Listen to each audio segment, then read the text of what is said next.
All right, we're live.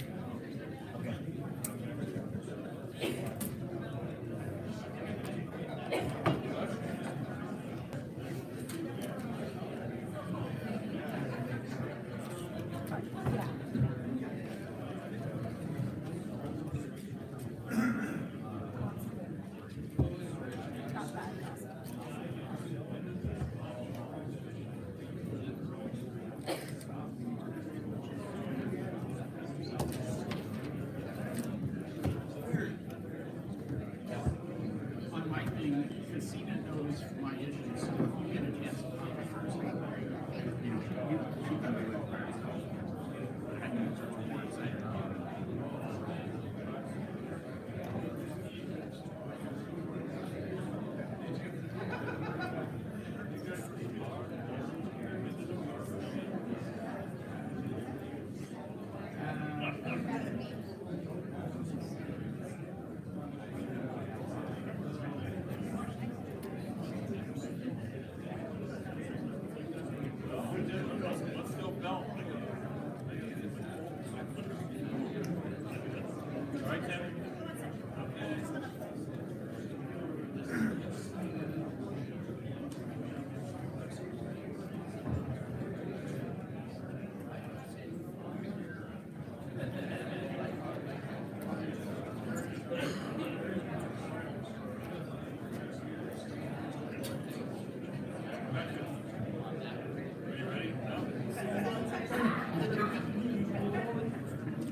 Just like you all remember in school, there are seats in the front.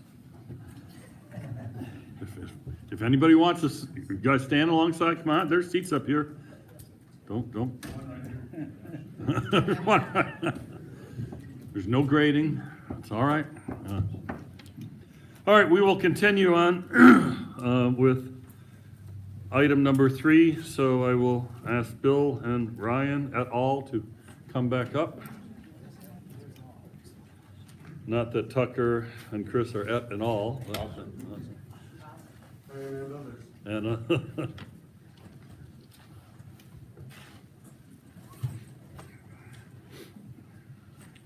Thank you, Mr. Chair. I wasn't at all sure that we'd be able to have answers ready on several of those questions that you'd asked us that we weren't able to answer immediately during the question and answer session. And but I was informed by staff in the back that they'd already got a couple of them together, and then we met over lunch and worked through some of the rest of them. So we're prepared to provide some additional feedback on several of the questions that were asked that we weren't able to fully answer. And so with your leave, turn it over to Ryan, who I think has them ready on PowerPoint. And et and all will kick in as necessary too. So the first question we'll kind of come back to is one that Commissioner McIsaac was referring to on what the expected increase in the recreational angling trips would occur in the development of this policy with back in 2013 or back in 2012, and then how we played out when you compare to those numbers. So on the screen there, and this obviously is not in your handouts because we put this together at lunch, WDFW's decision document on page 97 reflects that answer, and that recreational angler trips in the transition period from 2013 through 16 are projected to increase by about 13%, and in the long term by about 22% across spring Chinook, summer Chinook, and fall Chinook fisheries combined. So that's kind of what the expectations were. What we have here is the layout of what the increases were through the transitionary period, so that's 13 through 16. And you have a row for spring Chinook, summer Chinook, and fall Chinook. So we saw an increase in 10,000 trips for spring Chinook, a 6.1% increase from 13 through 16. And then if you carry over the 17, it would be 9%, 9.1% increase. So when you average it out, the increase is 4.1%. For summer Chinook, 3 to 7%, and fall Chinook, a little less than 2%. So when you go as a species, all those species combined, that comes out to about a 3% increase. So if you go back, the expected increase would be, you know, in the long term, 22%. Short term is approximately 3%.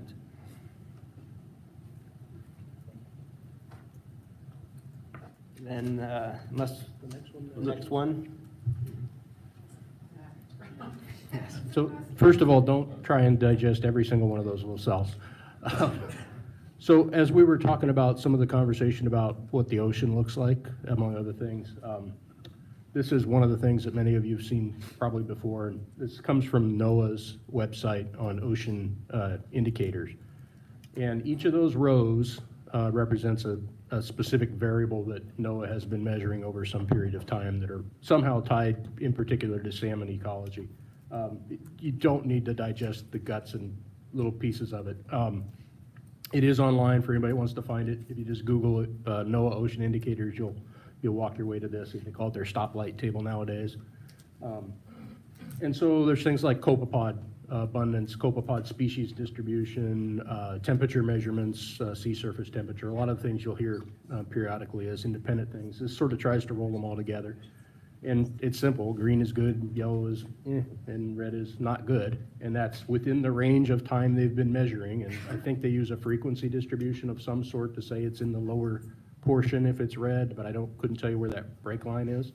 And so it really is in context of the time period they've been measuring, and I can't see it up there, but my recollection, it was somewhere in the early 90s, it may be a little earlier. Even I can't see, well, especially I can't see that far. So within that context, though, you'll see a lot of red in recent years. And so that reflects a lot of the ocean condition things that we've been dealing with recently. You'll see a lot of green a few years back when we had some larger returns to the Columbia. NOAA's done some subsequent work to correlate these to Bonneville Dam returns. Some of you may have seen that as well. And so that's just sort of a general sense of a lot of indicators all at once. They do some global level rankings of sort of averaging all those things together. The next slide. I don't know if that's easily visible. Again, you don't need to get into the details too much, but that's a time series from left to right, right being most current, of the Pacific Decadal Oscillation, which is one of the metrics that's in that stoplight table. And it's an anomaly of temperatures in the northwest area. They measure it in a couple different places and in several different months, so I'm not sure which one this is. But the general take home from this is when the temperatures are warmer than average, salmon survival tends to be lower. And so the dotted line, you'll see the bar charts that represent the measurement of PDO. The line itself is adult returns, I assume, to the Bonneville or Columbia mouth of salmon. I think Chinook in this case, not particularly relevant which one because it tends to work fairly well for most of them. So warm is not great for salmon. The more warm it is, the more not great, the less good it is. And negative value means it's cooler than average, which tends to be better. And so you'll see that essentially the high years of abundance tend to be associated with a negative PDO, a cool PDO. And you'll see that the last couple have been warm, not outrageously so, but warm. And so that is one of those lines that's in the red light, green light. Stoplight table, I don't know whether it's flagged red for this year or yellow for this year, but I'm sure it's not green. So we thought that might provide a little context to some of the questions, what to expect. These can be helpful in forecasting abundance. They're not perfect. None of the models are, but it's definitely something that's looked at every year coastwide nowadays, PFMC and others. This is local to our region too, so this isn't a Gulf of Alaska type metric. It's a localized one. So. Excuse me. I left my Swarovskis at home. Yes. I can't quite read that. What's the timeline there on that? I can't. What's the leftmost number per year? Well, I no, can't but see let's it go to either. the rightmost number. It's We ended the 2015s where 2018 or 17. The last most current year on that graph, the farthest right is 17, I'm hearing from the back. So Okay. it's not yet available for When 18. it goes, where How it far back pegged in out, history? 17, What's the first year? no, well, no, back to where you were, Ryan. 17. Oh, it's 1985 to 2017, though I understand that's not your Yeah, but go question now. back to the right, right? Oh, sorry. There you go. Okay, where it's pegged up so high, that would have been like 14, 15, something like that, or what? Oh, it would have been longer, probably mid-90s. Okay, so. You're talking about the highest red Yes, bar? sir. What's the highest red bar there, Ryan? 15. No, highest red bar. The highest warm PDO. Yeah. So the highest warm PDO number is Well, no, I'm 1999. still focused on the right. you're I'm talking trying to about the look at fish the trend abundance. that we're in. You're talking about the fish abundance line, the actual line, not the bars. Okay, my apologies. 2015. Okay. Yeah, sorry, I misunderstood you. And then I also, sort of relevant to Commissioner Carpenter's other question about environmental conditions, this gives us a really good encapsulation of what's going on in the ocean when the smolts hit the ocean and particularly in their early life history in the ocean. There is also, it's less well understood, but there is a connection between ocean conditions and on land conditions that then affect the Columbia River environment itself. And what we tend to see is that tough years in the ocean are also accompanied by tough years, often temperature-wise or flow-wise, in the river itself. And again, it's not as well understood. We don't have it in any sort of graphic, but tends to be a bad news goes with bad news kind of issue, particularly from the perspective of salmon. So back to Commissioner Carpenter's sort of other question about what are we doing relative to being ready to address some of these stream temperature issues that we were talking about, and the suggestion that we think about a two-state, essentially task force. We did talk about that a little bit over lunch, and certainly that's, I mean, we sort of see it in a couple ways. One is in terms of how we're going to get ready for 2019. Well, we're sort of already doing that, and we're already thinking about these things. We don't need to build something additional. We are, in essence, thinking about 2019 task force. But over the longer term, we agree, thinking about issues, solutions like the one that Commissioner Kehoe suggested, thinking about in warmer than average years, being ready to buffer our escapement goals differently, applying those kinds of climate-related buffers or environmental condition-related buffers. That is worthy of some additional by-state time on that. Thank you, Mr. Chair. Bill, one of the gentlemen in the audience caught me after when we went to lunch and asked me when I brought up the bi-state task force scenario as far as the cold water refugia issue. He suggested that we include Idaho in that for obvious reasons, and that seemed to be logical, so I'll just put that out for your consideration. Thanks. We will definitely check in with him and see if they're interested. That's a good idea. Appreciate that. So that covers the two that we had, PowerPoint slides that we were able to pull together.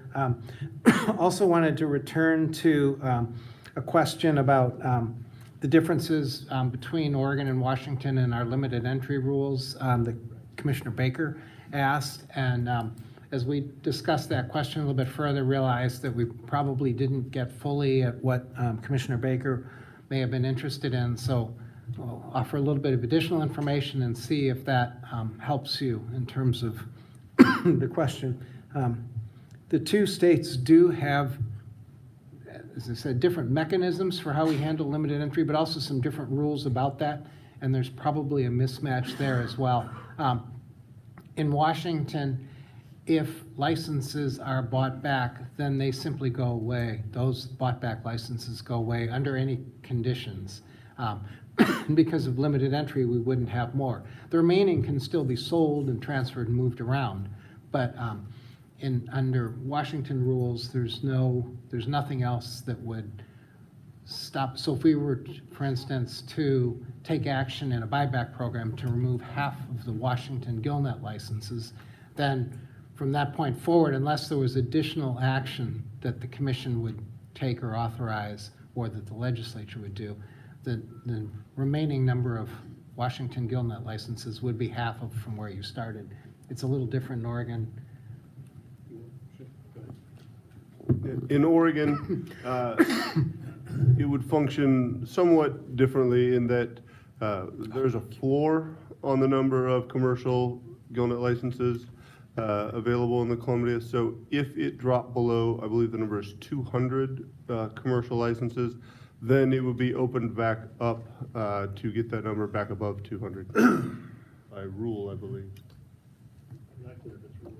Yeah, so I would have to check whether it's rule or statute or both, but. Yes, Commissioner Baker. Thank you for that. That clears things up quite a bit. Is there also a cap in Oregon?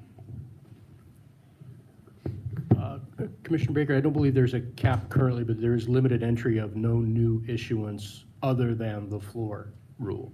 And so if it's currently, it's over 200, and so there's no issuance of new licenses. Assuming 200 is the right number, I think it is, but, and so not a limit, but it's not more than it currently is by definition unless it goes below that number, if that makes sense. It does, and so the reason that I asked the question is because it appears, at least to me, that this difference between the two states complicates a buyback, at least in Washington, and I'm not sure about in Oregon. If I sold my license back and then wanted to cross the river and buy one in Oregon, at least it would be theoretically possible. Yeah, Commissioner, it would be possible to, a couple of things would be possible. One would be to purchase an existing license from somebody else. Right. If one was not available, it would not be possible to purchase another one unless the number had fallen below the 200 mark. And new permits were reissued at that point. Okay, thank you. And just one more follow-up. How But it is. often is there that the floor is, that new issuance is capped? Is it normal? For instance, if I came today, could I buy a commercial gillnet license from you guys? No, I think the number is well above 200 right now, and I don't believe we've, Director Melcher may know offhand, I don't believe we've issued a new, truly new, other than transfers, because it's a fair number above the 200 mark right now, so that's not an active consideration at the moment. It's just something that would be of interest in the future should that be pursued. Thank you for That makes checking. sense. Also, I want to note that this kind of staff work over lunch is pretty incredible, and so appreciate all of you for that. I think the thanks go to the crew in the back, so Yeah. I'm sure they heard you. Thank you. Director Melcher, did you want to comment on that? Well, thank you, Mr. Chair. No, I would just concur and say that we have never issued new Columbia River gillnet permits since the limit entry became state law in, I believe, 1980. So there was initial issuance of about 1,000, I think it was, and over the ensuing 35 or 40 years, it's essentially been continuous attrition down to now about 300, plus or minus a few permit holders. We've never gone below the 200 level where the state law would currently require us to issue new permits. And Bill, do you know how many we have? Ryan? Upper 200s. I don't have the exact number. They have in the back. Yeah, Cindy should have it. We've got the answer in the back. We can get that in just a second. And you want to run back? I wanted to point out one other functional difference or statutory difference between the two states. Washington's gillnet licenses in the Lower Columbia are actually multi-area. It's either Columbia/Willapa or Columbia/Grace Harbor licenses. And Oregon's are strictly Columbia. So a license right now may not be actively participating in the Columbia. Maybe, for instance, only participating in Willapa, but it could, at any point, become an active Columbia license again. And that's a different constraint than Oregon has to deal with. And I just got the number in the back. Currently, we have 249 licenses within Washington. Thank you. Chair Finley? Point of interest, it was a question of mine. it was prompted by the Idaho question. I fished several times in British Columbia, on the upper Columbia near Windermere Lake where it exits. Are there any programs that you have, or I understand the latitude and the different differences with BC, are there any programs related to thermal or other projects that you cooperate with as a state of Washington? The only river that has salmon that reaches into Canada is the Okanagan right now. The Columbia, as you're aware, falls into the formerly category. Yeah. And within the Okanagan, we've actually had an increasing focus on temperature because it's a temperature-challenged watershed. And we've worked very closely, Washington State, the province, as well as the federal government, the First Nations, and then the Colville tribes have all worked pretty closely on managing temperature in the Okanagan watershed. Tried to make some, and successfully have made some adaptations to the Okanagan to increase the ability of salmon to persist in that watershed even under warmer water. We've still got a lot to do. Our primary target is to gain sockeye, in particular access into a couple of the larger lakes that fall entirely on the Canadian side of the border, because they offer a lot more cold water refuge for sockeye than currently Osoyoos Lake is the only lake that's really open to them. So pretty productive working relationship, but everything takes time.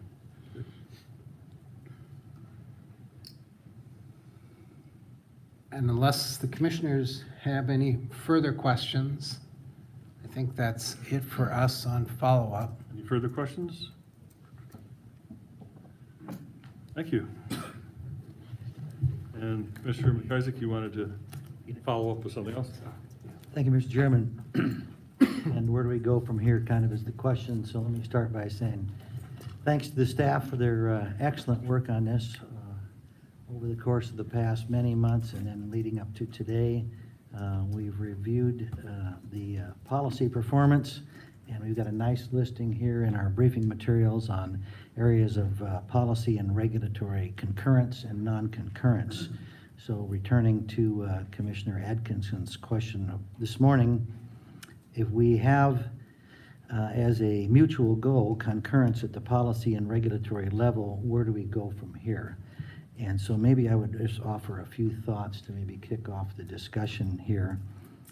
It seems like there's two pathways that we ought to take a look at. One is the immediate pathway. What about concurrent business in 2019? That might be a simpler situation than the bigger question, which is the other pathway. What about concurrency in policy and regulation matters, maybe over the next 5 years? In other words, are there any adjustments in the plan that ought to take place on a longer-term permanent basis? We got a big list of ideas here that deserve some attention in the long run. But on the first part, what do we do about concurrence in 2019? And it seems like there might be 3 different models out there for the commissioners here at the front table to think about in trying to come up with some solution by February or March so that it would be in play during fisheries in 2019. One might be to just delegate to the directors to take a look at this and do the best they can and try to get to concurrent regulations. And please come back in February or March with a set of concurrent regulations. And I'm not particularly in favor of that alternative because I think it just puts too much pressure on our directors, and the responsibility here is at the front table for these difficult decisions. Another alternative would be that each commission go back and think about this on their own, do their own staff work, and come back together for a joint meeting like this in February or March and try to do the best they can to reach concurrency.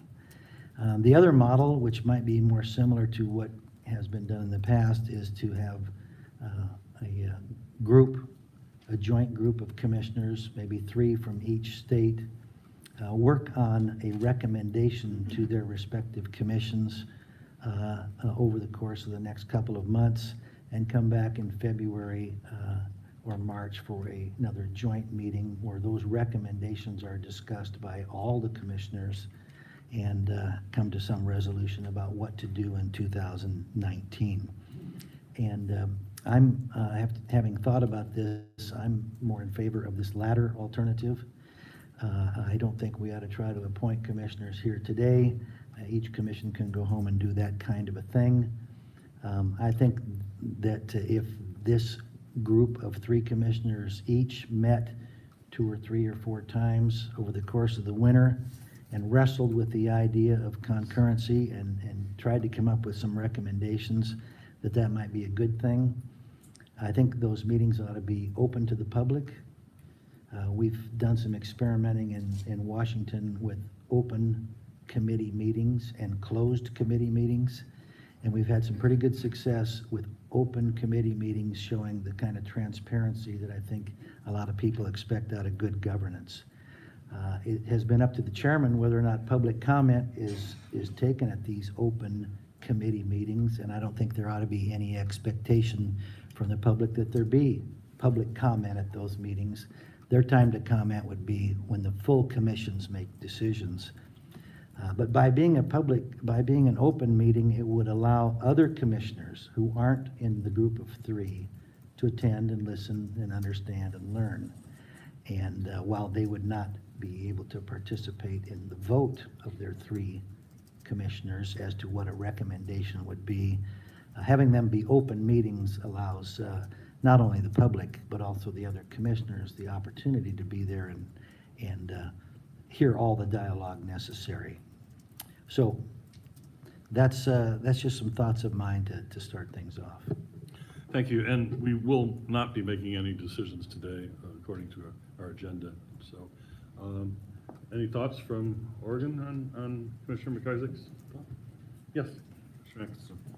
I really like that idea. I think that to have representation from both states to work together with ideas will really be beneficial to help us with concurrency where it's a joint decision. Certainly we each still have our own autonomy, but I think just the discussion of maybe ruling some things out none of us want to change, and other areas we see that we have more commonality, I think it'll improve the process of coming to concurrency and improving our policy. So maybe both commissions will take the recommendation of that back to our subsequent next commission meeting and then be in communication. Is that okay? Yes, Commissioner Baker. I told Commissioner McIsaac when we were both new that there might be times when we disagree, and this could be one of them. Only that I want to throw out a nuance or a slightly more complicated version of his suggestion. And that is that we have spent quite a bit of time as a commission lamenting the amount of work that this is and the amount of diving into the weeds and sort of micromanaging that we're required to do. And what seems to happen often is that we all really want to be in on the details on the things that we know the best and maybe the things that we don't. And maybe that's the reason that I think there's a hybrid here, because this is not my expertise. But we are sitting in a room full of people who are expert at this, and like I said, I'm very, very impressed with the staff presentations and with our directors. What I think we might at least consider is a situation where we get together with our commissions and hopefully can exchange some paper on giving our director very clear direction about what we would like them to look at in the near term, and the I hate to say slant, but the things that we want to make sure are incorporated and considered. We let them go back and let our staffs work, who obviously have the relationships and the knowledge with each other, work together to come up with something to bring it back to us. And then we meet as a commission, as a joint commission, again, to consider it and to see if they were able to come to something that would meet our needs. This, to me, requires us to, as individual commissions, come up with some principles, and they would need to be really sincere. For instance, one of mine, obviously, we're all into conservation. We all need to think about the fact that it really makes very little sense to try to manage a river with two sets of rules. So concurrency is a high value. And beyond that, this last discussion that we've had about the temperature of the water is a lot of that's new to me. And so we also have to be able to plan in the future for contingencies that adaptive management may or may not be able to take care of. So my position would be slightly different. It would be to give clear direction to the directors about what we want looked at for 2019. This is trying to get something done quick. What our principles and objectives are, what we don't want, and then let them come back and then meet again. Possibly in between there could be a meeting. I like the idea of having a subset of each of us also in discussion. So that could work too. But thinking that we have about from now till March probably, I'm not sure that the two commissions could get the job done for 2019. I think that adds option number 4 to the scenario that we can bring up at put that on the agenda for the next commission meeting and then relay, and likewise for you. Yes. I just wanted to say I have a concern about delaying on this process. Partly, I guess, my own personal reason is that I'm going to be off the commission after next summer, and with our commission, the people that have been involved from the start of this are all going to be going off commission in the next year and a half. And so I feel it's important for us to address it while we have a somewhat similar commission that we have right now, because in 2 years, only one person on this commission will still be part of the commission. So we will have all new people, and I'm concerned that with the complexity of this topic, we're better to deal with it while we have a contingent of commissioners on both sides that have the background knowledge to make that decision. I think we could come up, our next meeting in December, we could come up with the plan then to get underway. I mean, we can digest that in between that and then get back then. Yes. Thank you, Mr. Chairman. So, Commissioner Baker, speaking to the plan to come up with something for 2019, and I think Commissioner Atkinson's talking about coming up with a plan for the long run. So, if I understand Commissioner Baker's proposal here, it would not include any committees. Is that how I understand it? If that's true, then we would have to deal with, well, what do you do about the long run? And if we wanted to wrestle with all these tough issues and try to conclude that by midsummer of 2019, then what's the mechanism to do that? Is that joint commission-to-commission meetings or something else?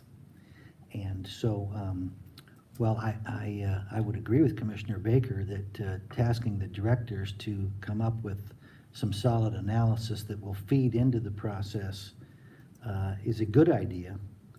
Whether that feeds into a subcommittee, a committee-type arrangement, or feeds into direct commission-to-commission deliberations with no committee meetings seems to be the question. And why I end up favoring the committee thing is because there is a lot more time that can be spent at a committee level, and it's much more difficult to get the entire commissions together for joint meetings to wrestle all these things out.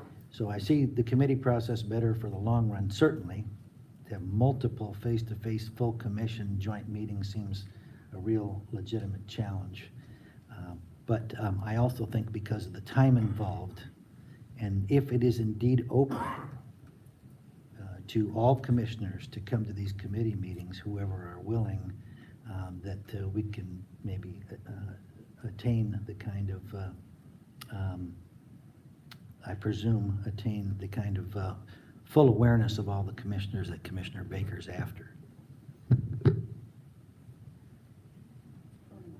Yes. Thank you. Those are really good points, Commissioner Atkinson. I had no idea that you all were going to have such a large turnover. And at least speaking for our commission, as a new member, there is a lot of, I'm learning from other commissioners. And so that's a very good point. I understand that we are not supposed to make any decisions today, but the question about the lag in decision-making is also a very good point. So what I'd like to do is have us spend some time today and tomorrow, and we're going to be here for a couple of days, and maybe at least for the Washington Commission, have a proposal, at least think about trying to have a proposal for the Oregon Commission by the end of the weekend. And maybe we won't have to lag for a month. I would concur with that. Other thoughts? Commissioner Carpenter. I don't think it's possible. I mean, I understand what you said, Commissioner Baker. I think we could have the first cut at it over the next couple of days with perhaps a follow-up conference call in order to get it more solid, I guess. I'll just put that out. And I read that's what you meant by the first cut, not a final. Yes. Another point on the matter of no decisions being made today, I think, for those that were involved in the planning meeting for this, it was that there'd be no decisions on particulars today, no decisions on ideas for change, no decisions on adjustments, no motions to be made that I think this ought to be this or that for the commercial fishery or the sport fishery. But it was no decisions on what the process would be to move forward and try to get to some sort of concurrency. But I'd open it up to others that were involved in that original discussion. I think we do need to leave here today with an idea of a process by which we get to concurrency. If you want to call that a mini decision instead of a decision, maybe there's that distinction. But in the planning for this, it was not that there would be no decisions of any sort made. It was no decision on the list of ideas.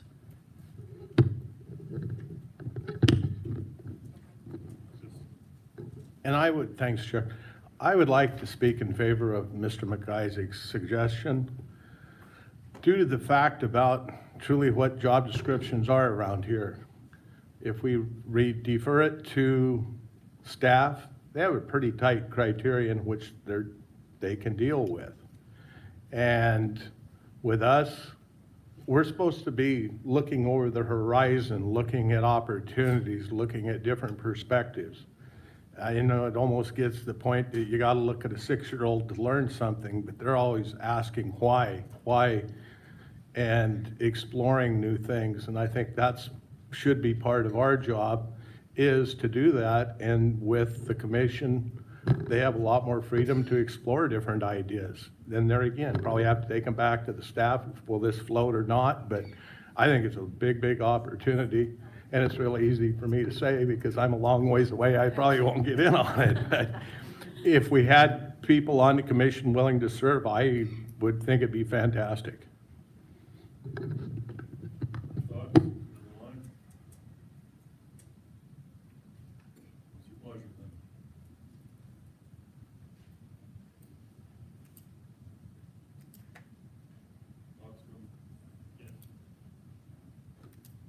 Done this two ways, both as a more or less committee of the whole, and then a very small negotiating committee. I think it was 2 or 3 of us.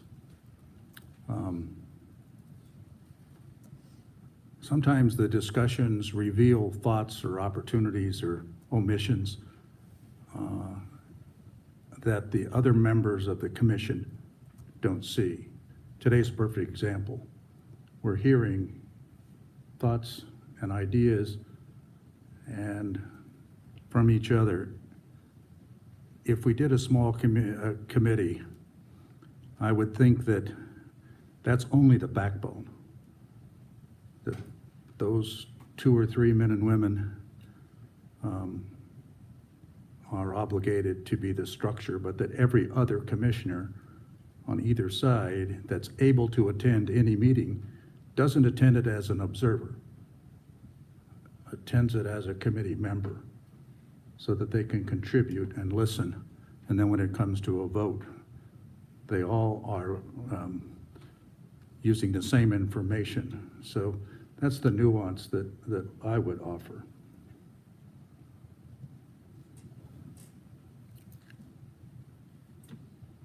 Well, let me ask one thing, council, are you out there? Who's back here? Oh, there. In the realm of decision-making, are we in safe havens or out in the wild seas? I think for the state of Washington, I mean, you can talk about policy and creating a schedule of things and a committee. I'm not sure it's as much an issue for Washington. I don't know whether it's an issue for Oregon, but identifying a path to go forward is appropriate, sure. Okay. I like that phrasing, a path to go forward. That is not a decision. So, do we want to entertain then a path to go forward? Any objections to that? Seeing none, okay, we will identify a path to go forward. Now, what path do we take? Hmm? Sure, we'll do it on meeting plan. Think it through, and then on Saturday, we'll do it on meeting plan. Okay. Yeah. That works well for us, and that works well for my suggestion that we try as hard as we can to come up with a workable proposal for Oregon, but that doesn't include any of Oregon's thoughts in the path forward if they want to give them. So I guess I'd like to know what you all think of this process so far. Does this work for you? That we think about it and send you one way or another our ideas? Commissioners, comments? Thoughts? Commissioner Aikenson? It doesn't really work that well that way. I think that's what the last model was you guys voted, and it limited our opportunity to weigh in on options. So I believe that the first step should be a joint group, or you present to us some ideas you have, and we present to you ideas we have, and then we look at them together. But I think it's essential that we do it together piece. Otherwise, one state or the other is basically just following the model of the other state. So I don't know, I'm not opposed to when that group time is, but I think it's essential that we at some point look at it together. I don't think it's a bad idea for you to come up with some ideas and for us to come up with ideas, and they may not match, but that's the point where we get together and see where our agreeances are. I think that's what we were thinking, not that this was a fait accompli.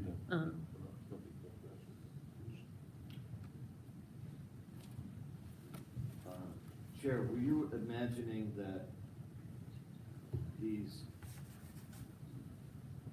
would have a smaller group meeting together between the states and then bringing their recommendations back to the combined commissions for discussion and a vote? At that point, are we going to decide together? We're going to be able to debate, ask questions of your subgroup, you asking questions of our subgroup. Is that, I'm a little curious on how it's functioning. Yes. I'm afraid we're kind of talking past one another, because I think our discussion was on Saturday, we're just going to come up with a plan of how we want to work with you and tell you. We're talking about process over here. We're not talking about any. Well, I was talking about process too, but you're talking about your first step. Do you even want to have a smaller group? Yeah, And exactly. that's what you're going to do. Yeah. Well, then we really don't have a say in that. Let's vote on theirs. First, we need to agree that Saturday is Saturday. So That's awesome. But Sunday, you have an extra hour. Up for that. Okay? Let's move on then. Good, we will ruminate and then discuss on Saturday, Samtag. Great, now we will move into item 4, ahead of schedule. Guide license for Columbia River recreational fisheries. This is a briefing. So Mr. Burley, sir, and Mr. Curtin.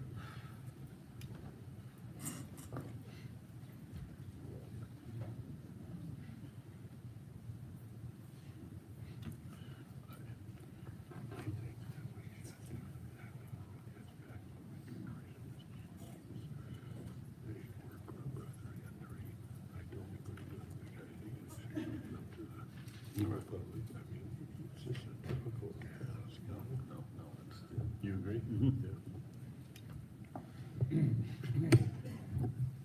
Carry on, good sirs. Good afternoon, Chair Smith, Chair Finley, Commissioners, Director Susawind, and Director Melcher. For the record, my name is Craig Burley. I'm the Fish Management Division Manager for Washington. Whether I'm awesome or not, I'm Chris Kern from Oregon Department of Fish and Wildlife. So today we'd like to talk with you about the guide licenses for the Columbia River and for the recreational fisheries. And what we'd like to do is talk about the licensing authority and limitations for the two states, a bit of history around guide license numbers, some information around the guide boat catch, and then leave some time for commissioner discussion. So in Washington State, we have two types of licenses. We have charter licenses and we have guide licenses. Charter licenses are required to fish in certain areas of the state, including a limitation in the Columbia River and those waters below the Longview Bridge. And within the charter licenses, there are two types. There's a salmon charter license and a non-salmon charter license. The salmon charter license is a limited entry. There was a limitation placed on the number of salmon charter licenses in the 1970s. And those licenses allow the operator to take people for hire to fish for salmon and other food fish or shellfish.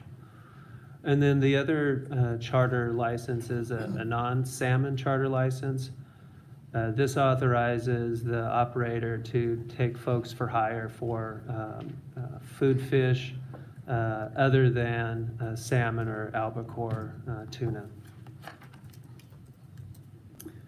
The other group of licenses that the state of Washington has are guide licenses, and there are a couple of types there. There's a food fish guide license, and this allows the operator to fish for food fish species. These are salmon, sturgeon, bottom fish. In the food fish guide license, however, there's a limitation in the Columbia River, and these licenses are only good for in Columbia River above the Longview Bridge. And it does exclude the other locations that are authorized under the charter license. The second type of guide license is game fish guide license, and this is required in Washington state waters for game fish species. These are steelhead, trout, warm water species. And then in 2016, our legislature passed a law that allowed for a fishing guide combination license that allowed a operator to purchase this combination license that would allow them to fish for both food fish and game fish with the limitations that are with those respective licenses. Thanks. And so in Oregon, as you may know, things are a little different. In Oregon, the licensing of fishing guides is done through the Oregon State Marine Board, not through ODFW. And so I worked with Marine Board staff to summarize some of the rules so that we could build this presentation. The Marine Board process doesn't have specific registrations for guides that are similar to Washington's, in other words, for area and species or type of fishing. They're simply a guide versus a charter license. And they're primarily organized their registration types based on the number of passengers that are on the vessel and the types of licensing and inspections that are required, particularly U.S. Coast Guard issues as well. So next one. There was a rule change under the Marine Board's guide program in 2014, and I've got some data we'll show a little bit that's affected by that change. I'll get into the weeds on that a little later, but you'll see some of that in a bit. The current process is that an Oregon charter is defined as a vessel that carries 7 or more passengers, and an outfitter guide is the category for folks that carry less than 7, so 6 or fewer. To operate in the Pacific or the Columbia River downstream of Longview, of the Longview Bridge, Oregon requires a charter guide decal, and that refers to the level of inspection they must have.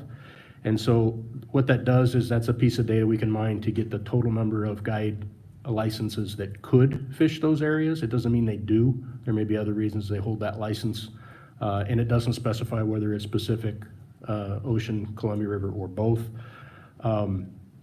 Additionally, the outfitters supply, generally with their registration, a listing of the areas they're going to offer services in. That's mostly a marketing, here's where I operate sort of thing, so that it's searchable for customers. It's not a regulatory. In other words, if they don't specify an area, it doesn't mean they can't go there. If they do specify an area, it doesn't mean they did go there. So it's not a regulatory issue, it's just an indication, but I'll show you some of the numbers for that in a bit. It gives us a little bit of insight into the area specificity, but it's not precise. So I just want to lay that out first, and I think we're back to. So moving to the license sales, this figure here shows information in terms of licenses sold from 2012 to 2017. And the color-coded bars, the green are salmon charter licenses, the yellow are the non-salmon charter licenses, the light blue are game fish licenses, and the light blue is the game fish licenses, and then there's the sort of a gray bar that starts to appear in 2016, and that's the combination guide license. And what you can see here when you look at the charter licenses in the light green, these show the active licenses. There's 142 salmon charter licenses in Washington. They are not required to fish those every year. They can pay a waiver fee and hold those licenses without participating. So these numbers here show the active salmon charter licenses. And then the yellow and light blue bars, the food fish, game fish guide licenses. You can see those numbers around the 500 licenses for the game fish, and then just above 300 there for the food fish licenses. You can see in 2016 that those numbers dropped as people opted to purchase the combination guide license in 2016, 2017. Also, I would point out that in 2017, the department funded a survey with responsive management to ask guides where they fished for, where they participated in their fishery, and just over 38% of the guides indicated that they fished on the Columbia River. And this was not specific just to the lower Columbia River, but rather Columbia River wide. And then I wanted to show this slide. This shows for each of the 3 guide licenses the relationship of resident licenses and non-resident licenses in Washington. So the light green bars are the resident licenses sold, and the red bars are non-resident licenses for each of those license type.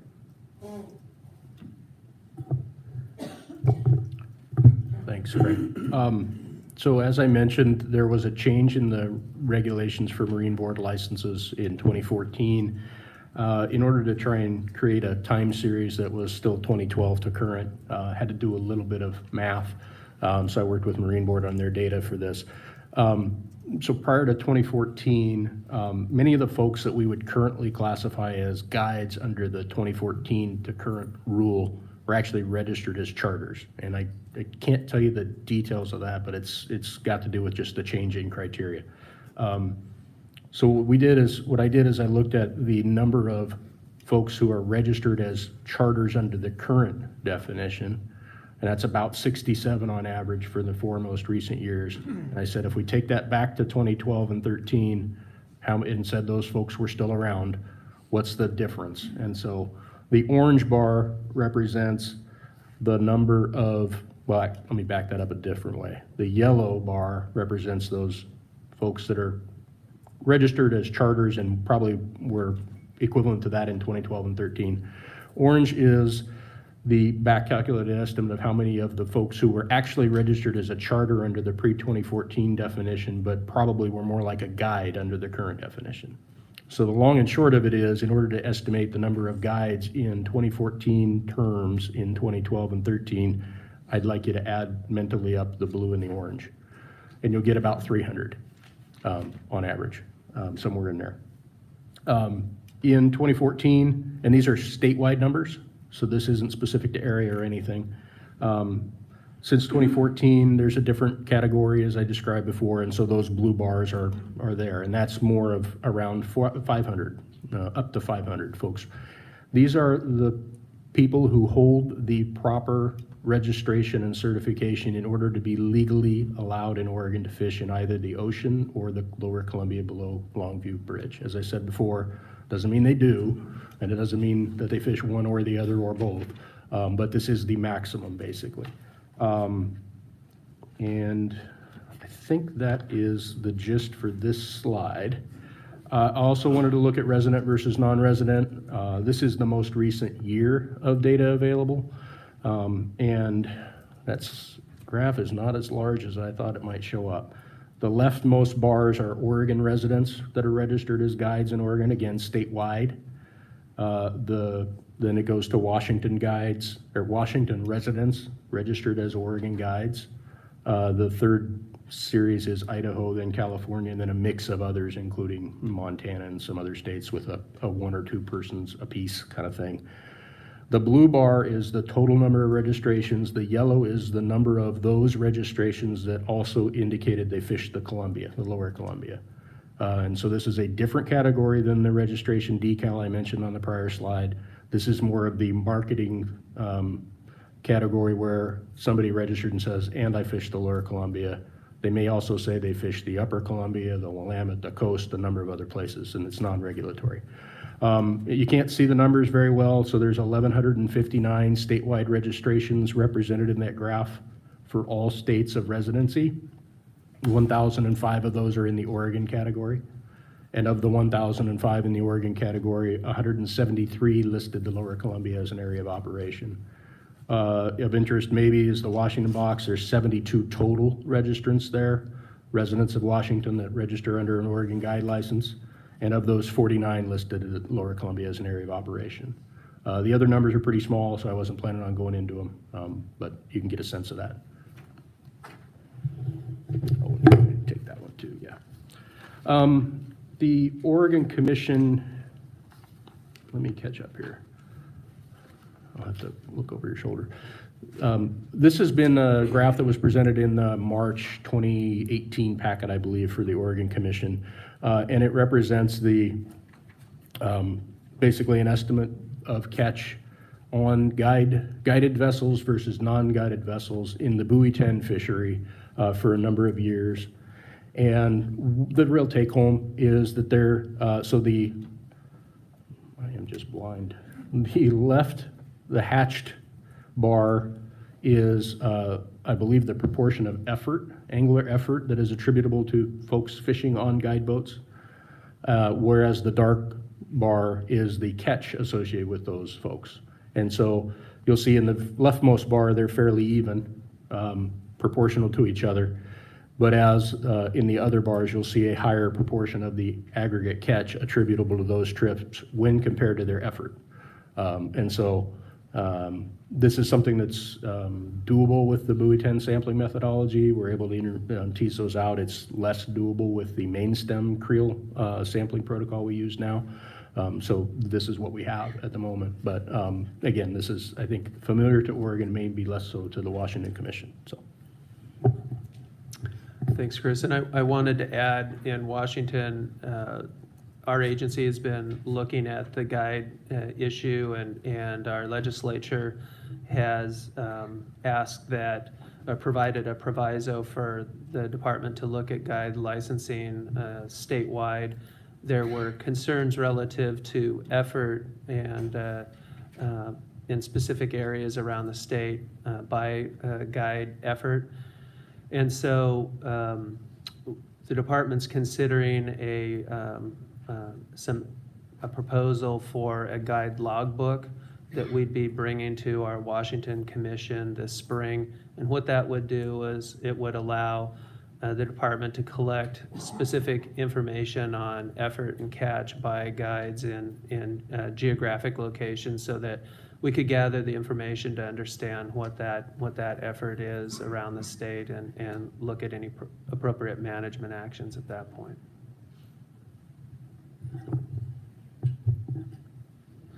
And so that would conclude our presentation, and we'd entertain any questions or commission discussion.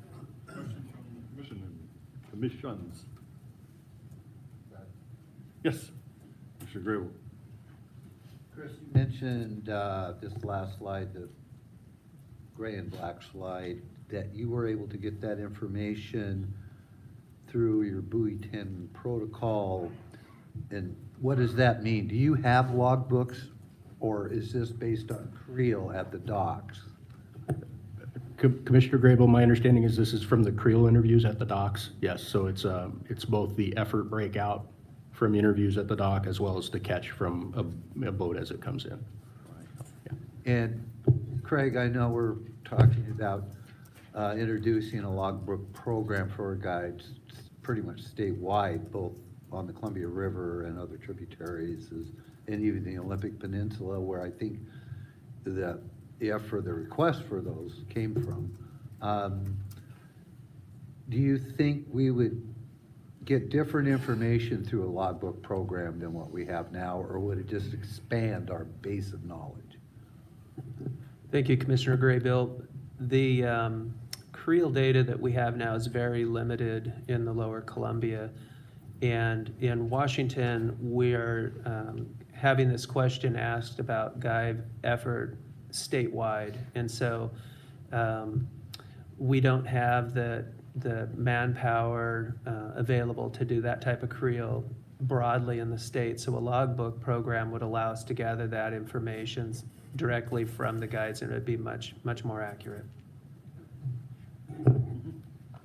What is the attitude of the guides? I know you've had several public meetings on this concept, and what is, if you could summarize the reaction from the guide community about a logbook program?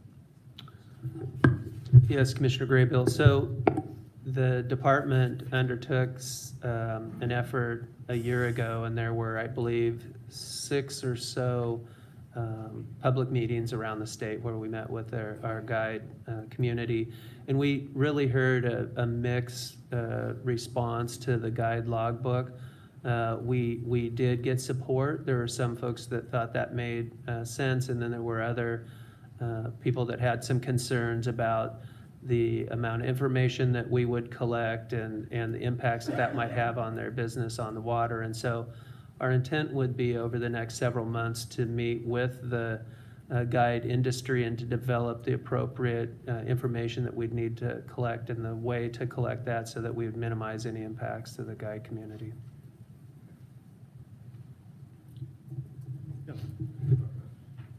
What was the original rationale to limit fishing below the Longview Bridge to the charter fleet only? Thank you, Commissioner Buckmaster. That was in 1977, I believe. My understanding is that it was to address market capitalization of the fleet. So there were a lot of there was a lot of competition for that industry at the time, and so there was an interest by the charter fleet to limit the entry so that they could maintain sort of a living wage in that industry. So if it were merely a matter of going across and buying a guide license in Oregon that would enable them to guide below Longview Bridge, did that negate the intent of that? I mean, how did that affect that rule or that policy? Commissioner Buckmaster, I think in the previous slide that Chris showed, it does show that there are some Washingtonians that are purchasing guide licenses in Oregon, and I'm aware that there has been some concern raised about that, and that's the differential cost associated with a charter license in Washington versus a guide license in Oregon. Because of the limitation on the charter license, it's much more expensive to purchase. It looks to be about the same number of Washington salmon charters as Washington purchases of fishing guide registrations. If I'm reading that correctly, Chris, maybe you can help me. 72 and 49, so 120. And it looks like there are about 120 salmon charters in Washington. So I'm missing something here? Well, in this graph, the yellow is actually a subset of the blue. So they don't get added together in this graph. So it's a subset. It is, yeah. So 72 that hold the license, and of the 72, 49 said the Lower Columbia was the area of operations. Now, that does, I want to point out though, that doesn't mean the other, whatever the difference between those two numbers is, are not allowed to go there. It just means they didn't list it on their registration as an area of So operation. if they all were, let's say if they all could There's 72 of them would be, fish below. 72 of them would be registered, sorry, there's another nuance here. 72 of them are registered to fish somewhere in Oregon. This graph actually does not capture whether or not they hold the charter decal that Oregon would require them to fish downstream of the Longview Bridge. And so this slide and the slide prior to it actually are a little different data set. I should have pointed that out. I'm sure that data is available. I don't have it. Like, we should be able to scrounge up how many of the 72 Washington folks hold the charter decal, but by definition, it's not going to be more than 72, if that helps. I may have made it worse, but I was trying. Yes, Commissioner. This is for Chris. So does Oregon have any limits on our charter permits? Commissioner Aikenson, I do not believe there's any limit under Marine Board for how many licenses they will issue. In fact, I'm confident there's not, so. And does ODFW have any authorization to require reporting, like logbooks, for guides or charters? That is an excellent question. I'm not confident of the answer. We don't hold the authority on the licensing side for guides and their activities. We do hold authority to inspect catch. And so when a person comes back to the dock, whether they are on a guide boat or not, they are expected to share the information of their catch with samplers, whether they be from Oregon or Washington. I think that's the same in both cases. But that's about it, yeah. Mr. Kier. Yeah, thank you, Mr. Chair. Questions for Chris. Could you please go back to slide 11?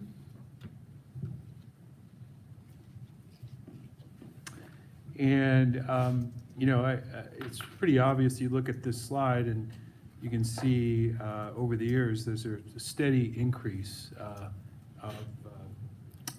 of the guideboat catch for Chinook and coho.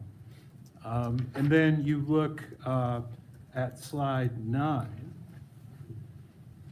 And you do see, in recent years, some increase, but not as dramatic as or consistent, I should say, as the increase for the catch. Just wondering if the department has any explanations as to why that is. One thing that could be, this could be a bias, a data artifact based on changes in the way the creel surveys are done, or is this real? And if it is real, then do you have any ideas of why you're seeing this increase? Commissioner Kehoe, I could speculate a little bit. We don't know. This, I think, demonstrates that there is, based on the sample data, and this isn't rolled up to an aggregate effect at the fishery level itself. This is really about proportion of effort versus proportion of catch. And so if it was that there was no difference at all between trip type, you would expect those to be pretty much even. They'd be 1-to-1. Whether they went up or down, they'd be lined up together. But you're seeing both. You're seeing both a bit of an increase in the effort and an increase in proportional catch. So that indicates to me that, yes, there's something there. What it is, I don't know. In terms of the increase just writ large, I would have said that without the addition of the 2017 data, this might be reflecting some of the abundances we saw in fall in some of the years, and that there were big buoy 10 returns. 2017 sort of not consistent with that notion. Yeah, and I was and thinking, similar with the licenses, but.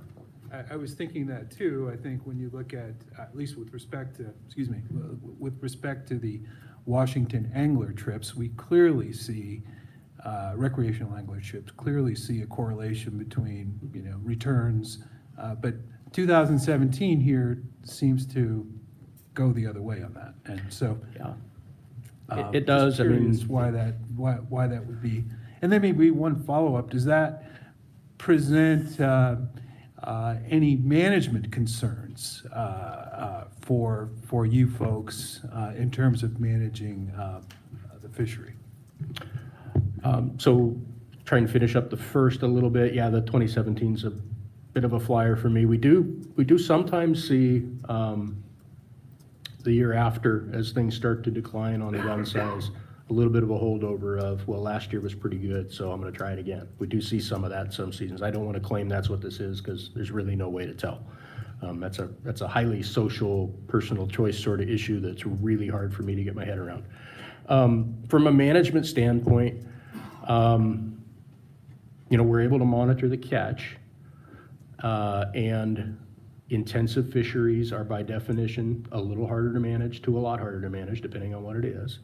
Hard for me to say what that proportional change across years does to that intensity, but as a general term, if your catch is going faster, due to whatever reason, you have to react.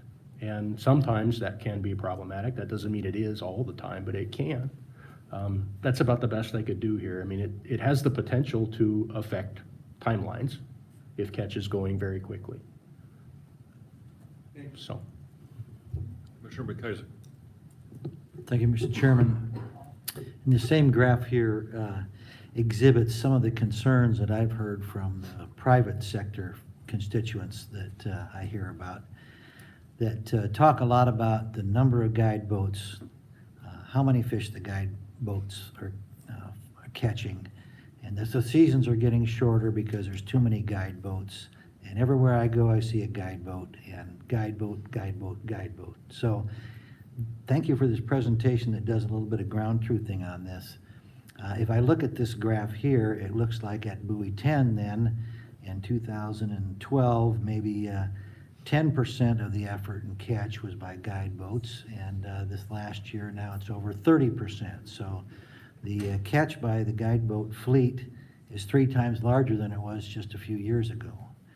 And so the effort is also climbing, but not quite that large. So it starts to lend some credence to this concern from the regular private boat fleet that maybe the seasons are getting shrunk because there is such a growth in the guide boat catch.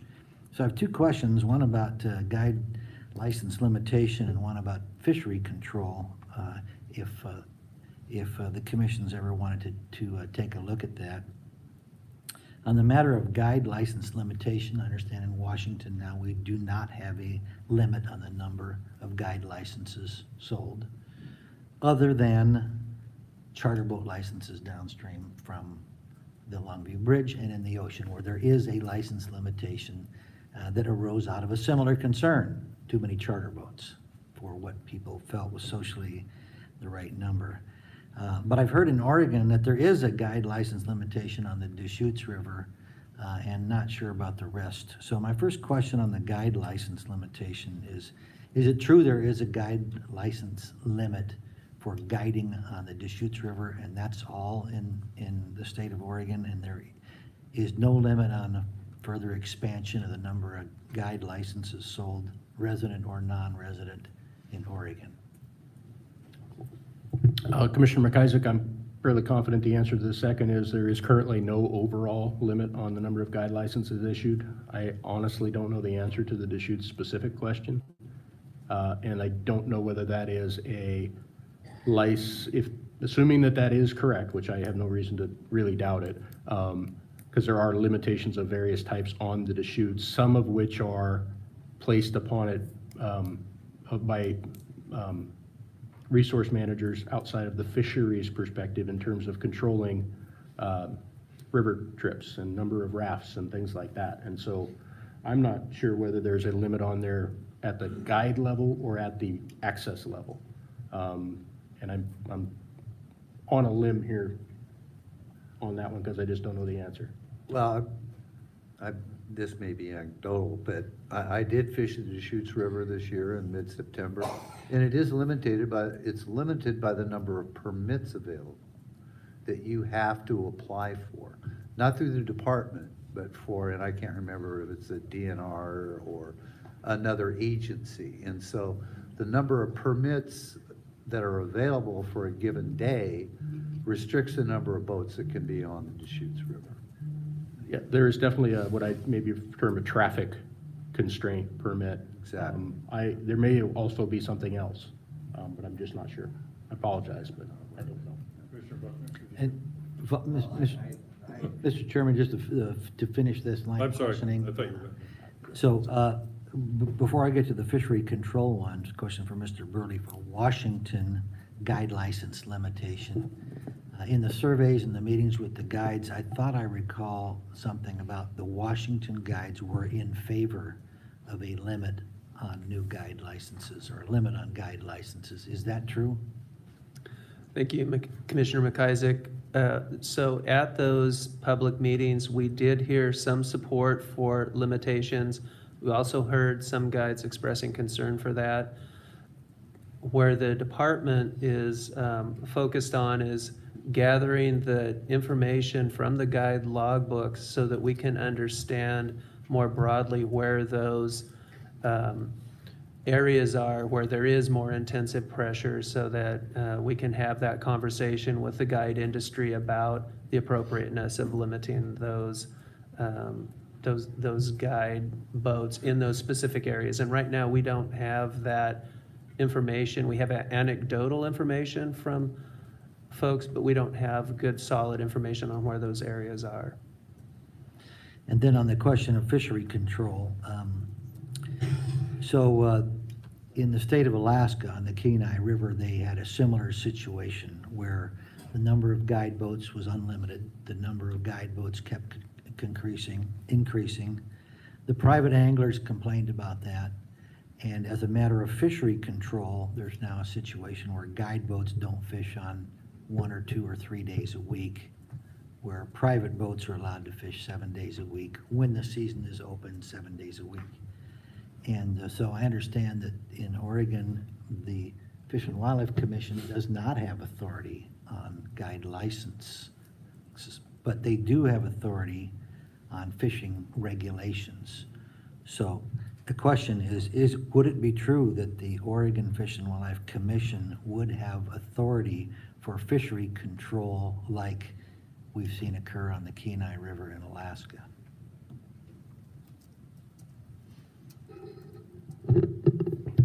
Commissioner McIsaac, I think that's an excellent question. I don't know the answer to because it seems to get to some legal questions. We definitely have the authority to regulate the fisheries. So we would presume there's got to be probably some avenues there, but as a matter of absolute fact, I couldn't tell you without consulting the statutes and possibly the OJ as well to find out for sure.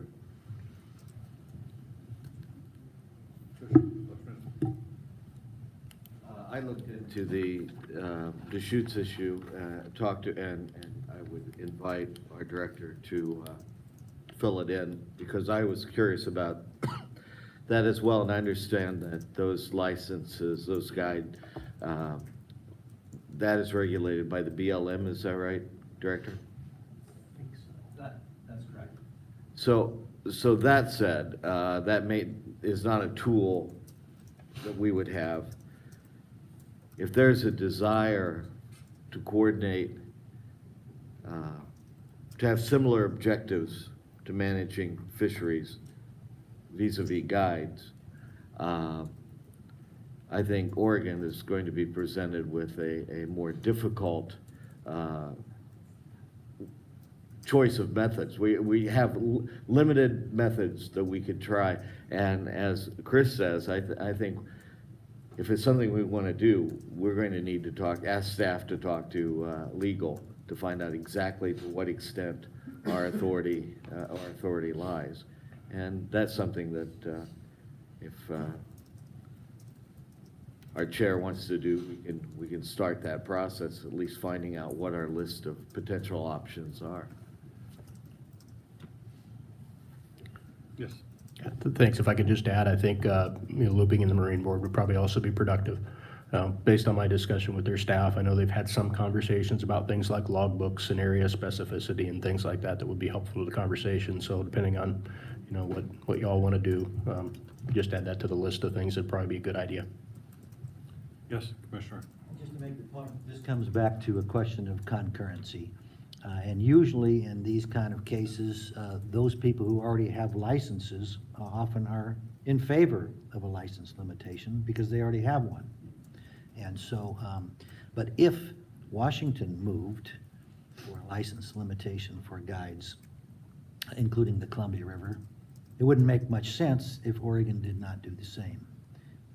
We would need to have a concurrent approach to that if there was ever any desire to try to limit the amount of new guide licenses that are fishing on the river, particularly when you see the graph here on how many Washington residents are getting guide licenses, presumably downstream from the Longview Bridge where they can't get a charter license. They can just get a Oregon guide license and fish in the same area. So it's another one of these concurrent, these solutions. If there's going to be a solution, if there really is a concern that needs to be addressed, a concurrent solution is really the only one that makes sense. Further questions? Discussion? Well, we're not without the ability to work with you. If you have a rational basis for an action, we could take a vote and ask the Marine Board to implement that on our behalf. So Oregon, as a state, does have an opportunity to do that. Okay. Yes. If I just might make a clarification, the commission itself does not have the authority, my understanding is to institute a limitation of guides. That's a statutory, that's, the legislature would have to do that. I mean, we can, certainly as a commission, we could do a legislative request, maybe you folks do the same thing, but,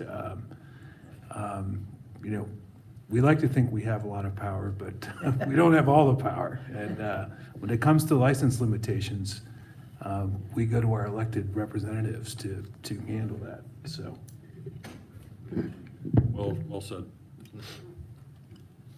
Thank you, gentlemen. Thank you. So before we move on to item number 5, if a lot of people wanted to leave, I was going to take a 10-minute break. If you don't want to, if a lot of people don't want to leave, some people will leave. Why don't we take a 10-minute break? Good decision. Yeah. A kidney club. I wasn't quite sure what the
In the states,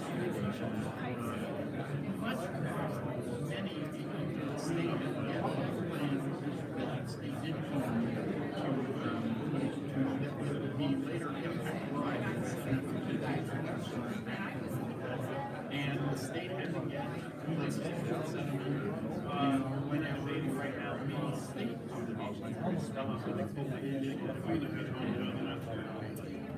and so that exists. State of Washington, and there is a little part of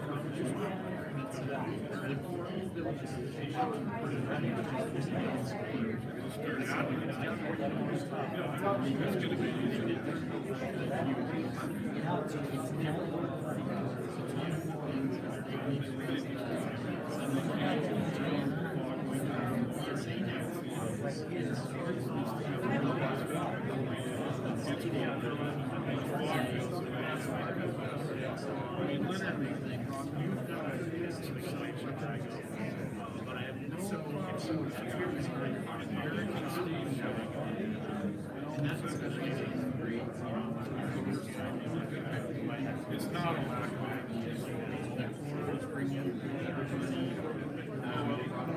Eric said it's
So some of these things in the future, I think we should just have an honest discussion about how we can do it. If we can't find something so exactly how expensive things are, just things that you pay.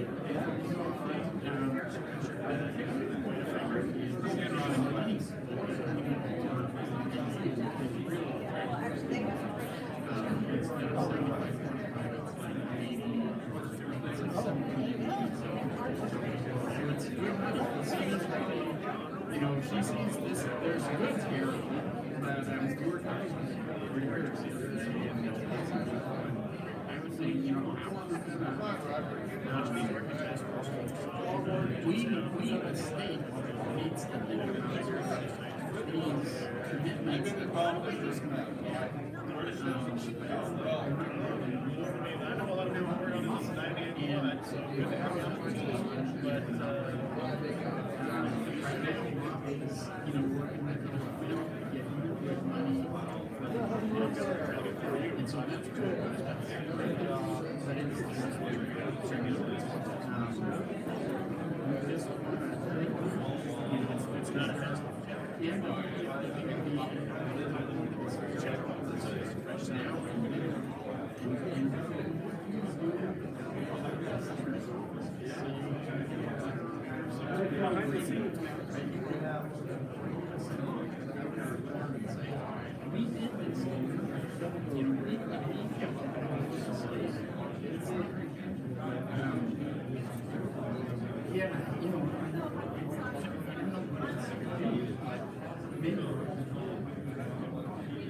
there is, and so, I can see you may have too much experience at this, you may have too much experience at this stuff. I can do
Hey, I'll buy you a glass of wine.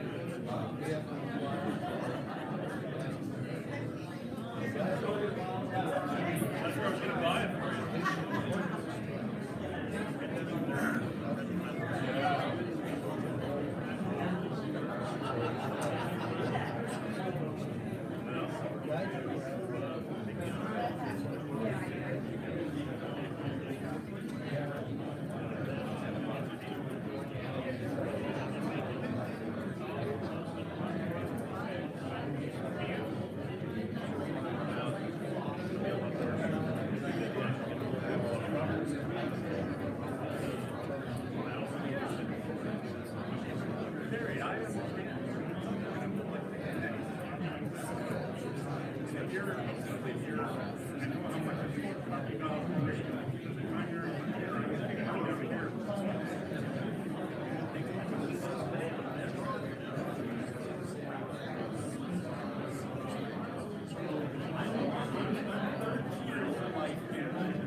Steve Jeffries works for him. Like in the fish program, Eric Nelson. Hey, Holzville. I caught up with him recently. When you're done, I'm gonna just keep clicking through. Okay, if that works. All right, We can we'll stretch this out. move on into the last item of the day. Updates on predation, pinnipeds, and killer whales. This is a briefing, so we'll turn it over to Mr. Pamplin and Dr. Becker and Mr. Rodding. So take her away, sir. Great. Well, good afternoon, Mr. Chairman, commissioners, and directors. My name is Nate Pamplin. I'm the policy director with the Washington Department of Fish and Wildlife. Joined today, we got a great panel. There was a lot of work. I know lining up the agenda and getting everything prepared for this meeting, and this kind of became the catch-all category for a lot of items that we're going to try to shoehorn in your last hour of your agenda today. Why don't we go down the line and do introductions, then we'll jump in. Commissioners, Sean Clements, Oregon Department of Fish and Wildlife, Senior Policy Analyst, talking about pinnipeds today. Commissioners, I'm Dan Rodding. I work for Washington Department of Fish and Wildlife on salmon recovery issues on the Columbia River. Hello, Commissioners. Dr. Penny Becker, and I am currently the killer whale policy lead. Commissioners, James Lewan. I'm the avian predation coordinator for the Oregon Department of Fish and Wildlife. So as you know, there are hundreds of millions of dollars of ratepayer, license payer, and taxpayer dollars that are spent on salmon recovery in the Columbia River Basin every year. And the majority of that focus is on those 4 H's, habitat, hydropower, hatcheries, and harvest. Kind of more recently, the portfolio has been expanded as we've made progress or stabilized some of the threats to salmon survival on those other 4 H's. Our attention as agencies has really turned to some of those other factors. And so today our panel will walk through each of those items, starting with Dan. Thank you, Nate. So today, I'm excited to kick off the presentation, and what I'm going to talk about is fish predation and management in the Columbia River for juvenile salmonids. Next. Oh. So what I wanted to go through today is sort of highlight the risks due to juvenile salmonids due to an altered ecosystem in the Columbia Basin. Talk about ongoing predation management. I'm going to do 2 case studies. One is northern pike minnow, and the other one is northern pike, not to be confused, because they confuse me at times. And then the last one is I'll just summarize the presentation at the end. So this is a shot of the Columbia Basin today. It's got a lot of dams on it, and there's actually over 144 dams on the main stem and in major tributaries. You can see the map doesn't even have the Deschutes or Willamette on there, so there's a lot of dams that are in the basin that aren't there. Juvenile salmon evolved in a different ecosystem, and so the way that they evolved to minimize predation was they migrated during the spring and summer freshet in the Columbia Basin. And so if they did that, they could get to the ocean quickly. And the second thing is that during that freshet, the river would become very turbid, and so predators would not be able to see them. So now what we've done is that we've created many what we call storage reservoirs up in Canada and in Idaho. And what that's done is it's really changed the hydrograph or the flow of the Columbia system. So we can go back to the late 1800s and look at the Dalles hydrograph, which is in blue there. And you can see that the shape of the hydrograph is higher, and it is more spread out than it is currently today, which is the red hydrograph. So if you're a salmon, historically, if you're a yearling, so those would be steelhead, coho, spring chinook, sockeye, you would migrate during this time, and you can see that there's less flow available for them to migrate during that time. If you're a sub-yearling or you go out at age 0, you're a fall chinook or a summer chinook, you also migrated during the near the peak of the hydrograph, and there's also less flow. So now you're becoming more available to predators because there's less flow. The second thing is that we changed it from a free-flowing river to a series of reservoirs. And the water travel time through reservoirs is a lot slower than it is in a free-flowing river. So therefore, fish are more exposed because it takes them longer to get through the reservoirs than it did the free-flowing river. And the third thing that we've done, you've talked a little bit about temperature this morning, is that this is the maximum temperature at Bonneville Dam by year from 1938 to the present. And the red line is the trend in that temperature. And you can see that it's gone up from 1938 to the present by about 2 or 3 degrees. So why does this matter? It matters because what happens is that predators, their metabolism or their activity rate increases when it's warmer. And so that means they need to consume more prey, including juvenile salmon.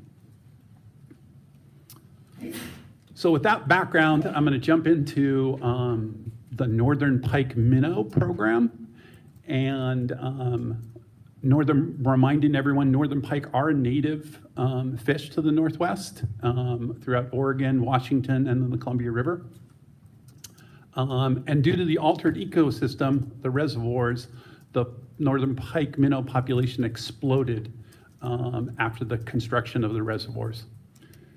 And after these fish get about 9 inches in length, they switch over from eating lots of different things to primarily trying to prey on fishes and crayfish and other large food items.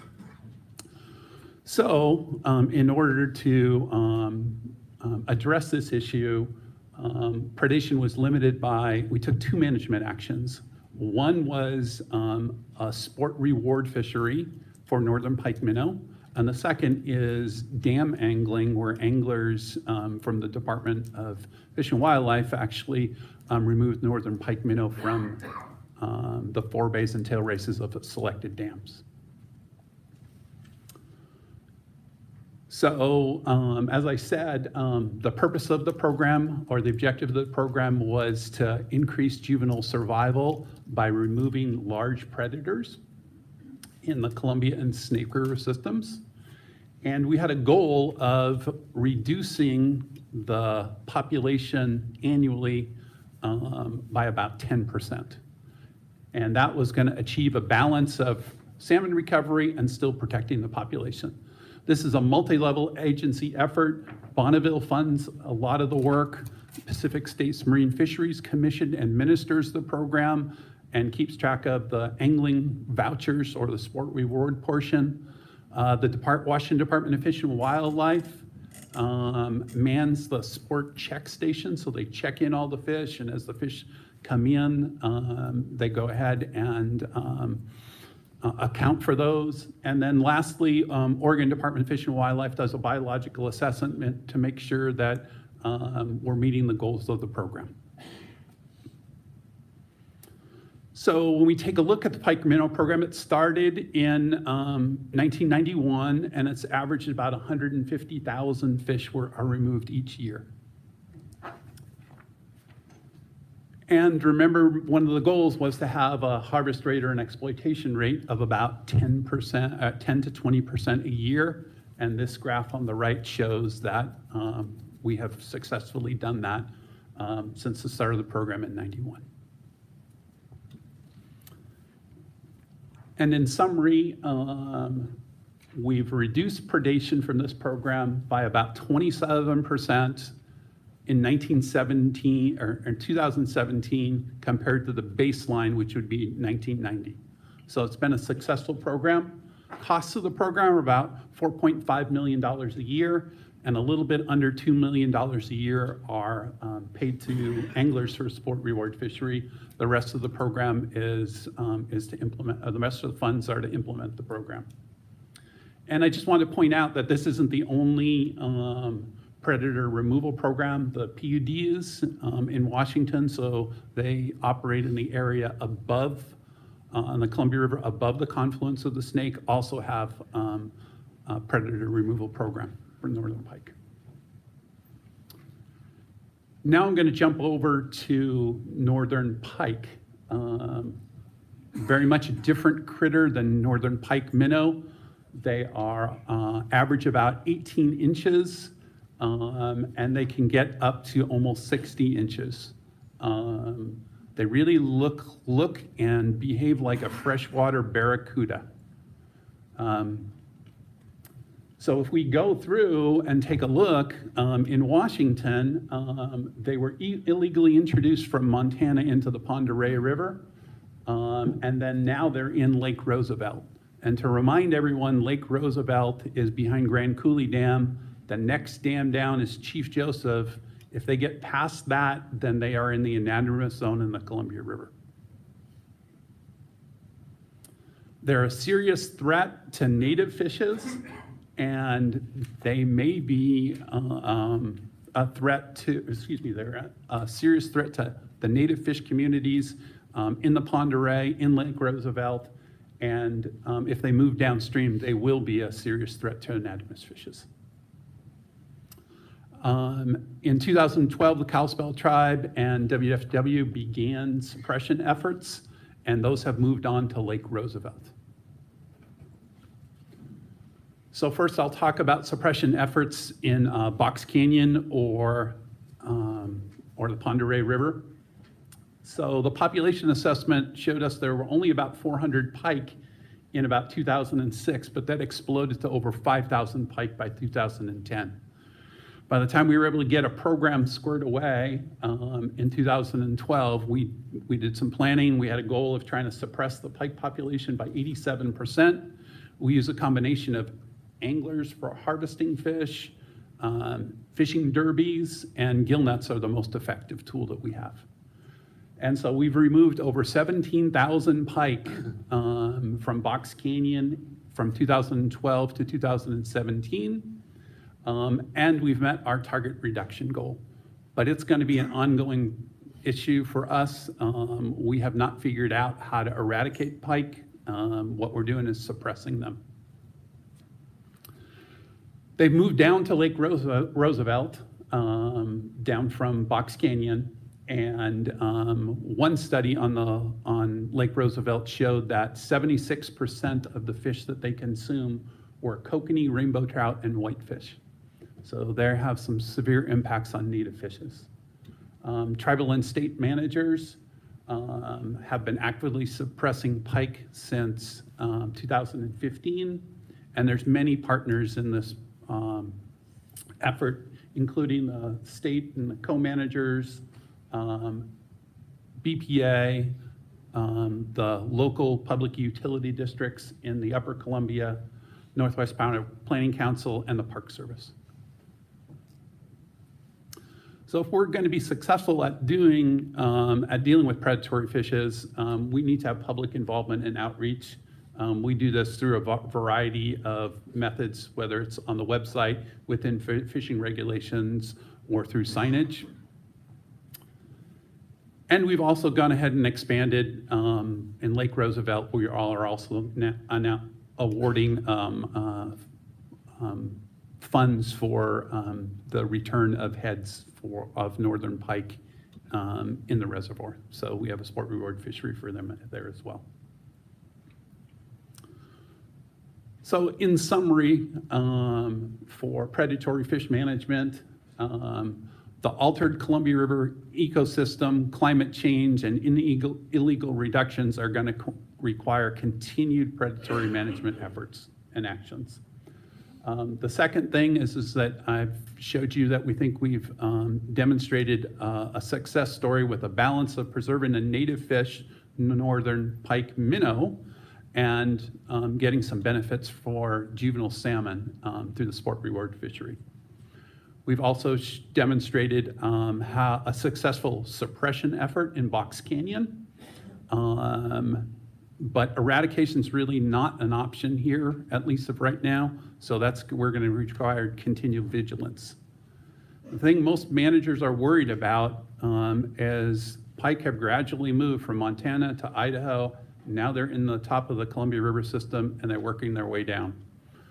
We are really concerned if they're able to move down over Grand Coulee, and over Chief Joseph and get established in the unanimous zone. And lastly, anytime we're dealing with invasive species, especially predatory fishes, there's a couple of key things that we can do. So one is early detection and rapid response. 2 is public outreach. 3 is aggressive actions to stop the control and expansion of predators. And lastly, it's to go ahead and we need adequate funding to do the work. So I had about 10 minutes, and I know that's a lot to soak in. I left you some resources. The first one is a report from the ISAB, which is the science panel for the Northwest Power Planning Council that generally talks about predation in the Columbia River. The Pike Minnow website, a report from, or a presentation from ODFW on the Northern Pike Minnow program, and a couple links, one to the department's website on Northern Pike, and a recent presentation to the council in Northern Pike. And that's what I had for you. Thank you. I have a question on, or a couple of, coming from the upper Great Lakes, though it does hurt me to see pike like the, it's all one of perspective. But that said, I appreciate it. The public outreach, how, is that statewide? Or? So there's definitely the focus is where we have where we have the pike, which is in Northeast Washington, which is in Region 1. That's where most of the focus on the outreach has been. But they're highlighted, through the website. They're highlighted in our angling regulations pamphlet.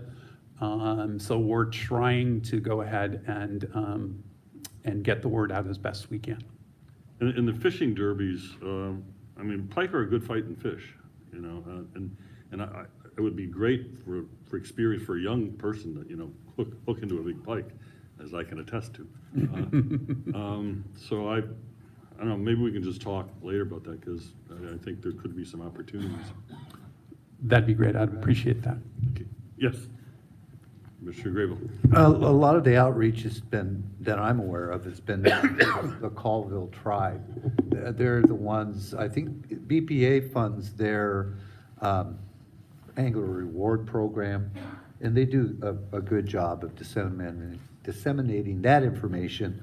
And as you say, it's primarily within that region of interest where they're locally accessible. And I too would look forward to the opportunity to fish for them, which I haven't yet, but I also have a meeting coming up shortly after I get back with the Colville tribe and Chelan County PUD to address this issue, because it's alarming, and I think, as you mentioned, we're attempting to suppress the population, but elimination is going to be very difficult.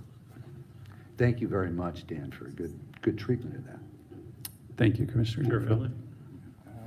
Have you used commercial gill netters on the lake? No, we haven't. I'm most familiar with the Box Canyon work, and actually the success of that actually had to do with some biologists getting together, radio tagging some fish, and finding out that they concentrated in a few areas for spawning. And because of that, the gill nets were extremely successful in go ahead and in managing the population. There are other places that have used commercial gill netters for those, and that's not off the table. But right now, we're not pursuing that. Okay, thank you. Mr. Buckmaster? On your slide, the last slide on the pike minnow with the 2 graphs, you talk about program costs $4.5 million with $1.8 million paid to anglers. Is that an annual, or is that money to date? That's annually. Okay. And you talk about reduced predation on juvenile salmon by 27%. How many 9-inch fish does that $4.5 million remove? So on the graph on the right, it removes about 150,000 fish a year.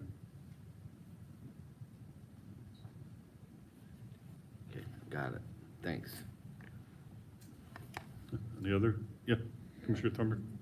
Yeah, I would just comment on a couple of the comments I've heard from commissioners. First, as our chair's comments point out, the public outreach has been really important and quite visible in Region 1. We've also had really excellent news coverage of this as an alarming issue. So I do think it's important, though, to make it statewide to an extent. And then in reference to commercial gill netting, there would have to be a lot of groundwork to that, I think. I think there'd be some real pushback from some of our lake fishers who are absolutely convinced that it's being used to remove other non-native species, and that's really the reason that we're there, so.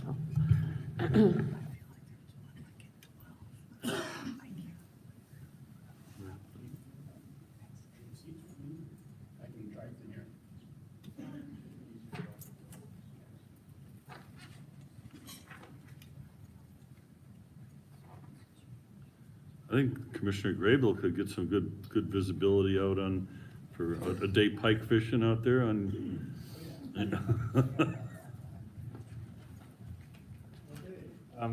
Good afternoon, Commissioners. My name is James Lawan. I will be giving you an update today on 3 pretty major federally led avian predation plans in the Columbia Basin. These plans are all nearing completion, but they haven't all of them quite gone as according to plan, and so I'll be describing that.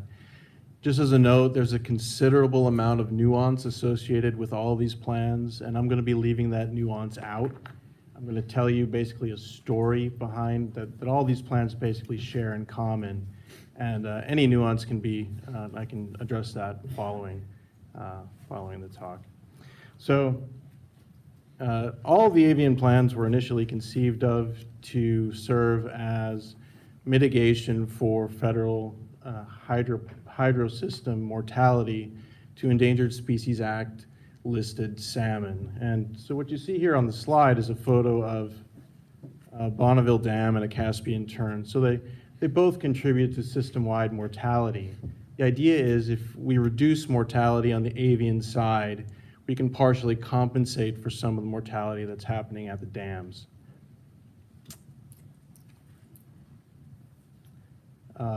These plans, as I mentioned, are federal plans. There are a variety of agencies that have contributed to them. Most prominent among them is the Army Corps of Engineers. The states do have limited, we do contribute to these plans, but we have limited executive authority, really no executive authority. So this is one of the players in our story. This is a double-crested cormorant. Many of you are likely fairly familiar with this species.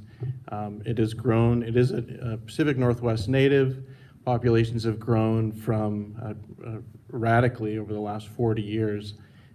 Populations in the Columbia River estuary have grown from around 100 breeding pairs in the late 70s to around 13,000 breeding pairs in the 2000s. So really a dramatic increase. The takeaway is these birds are consuming between 2 and 7% on average of ESA-listed upriver derived salmon. These are salmon that are passing through the hydro system. Many of you who are really acquainted with the issue know that cormorants can consume considerably higher numbers of salmon, especially those that are derived downstream of Bonneville. We've seen predation rates over 20%, but we have much less data for those runs. And since I'm going to be focusing more on hydro system, the nexus between the hydro system and avian predation for my talk today. So that's where this 2.7% of available fish comes from. The other big actor in our story is the Caspian tern. This is also a Pacific Northwest native. Populations for this species have also increased radically over the last 40 years. Several hundred pairs in the basin in the late 1970s to up to and in excess of 10,000 in the 2000s. This species also consumes a considerable proportion of upriver salmonids up to 16%.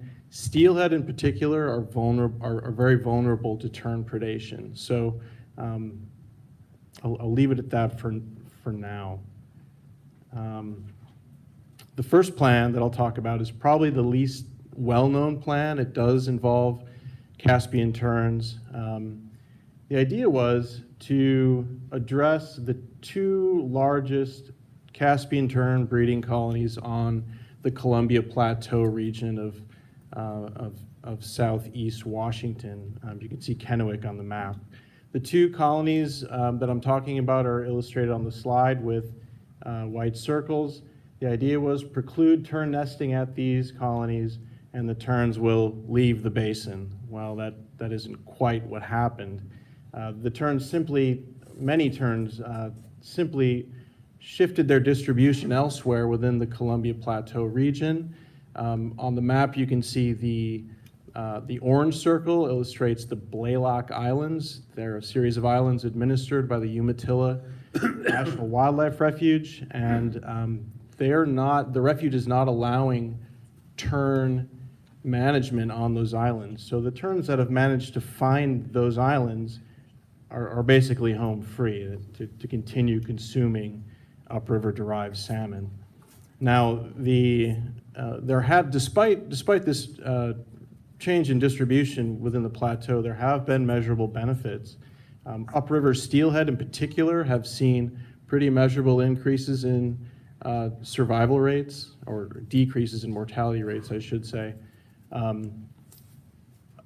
But on the other hand, we've seen slight increases in mortality from Snake River stocks, Snake River steelhead, and Snake River sockeye as a result of this distribution further downstream in the hydro system. Basically, these birds now have access to more Snake River fish. One caveat with these data, this only represents 4 years of data, and there could be considerable interannual variations. So that's a thing with these data that you see in front of you.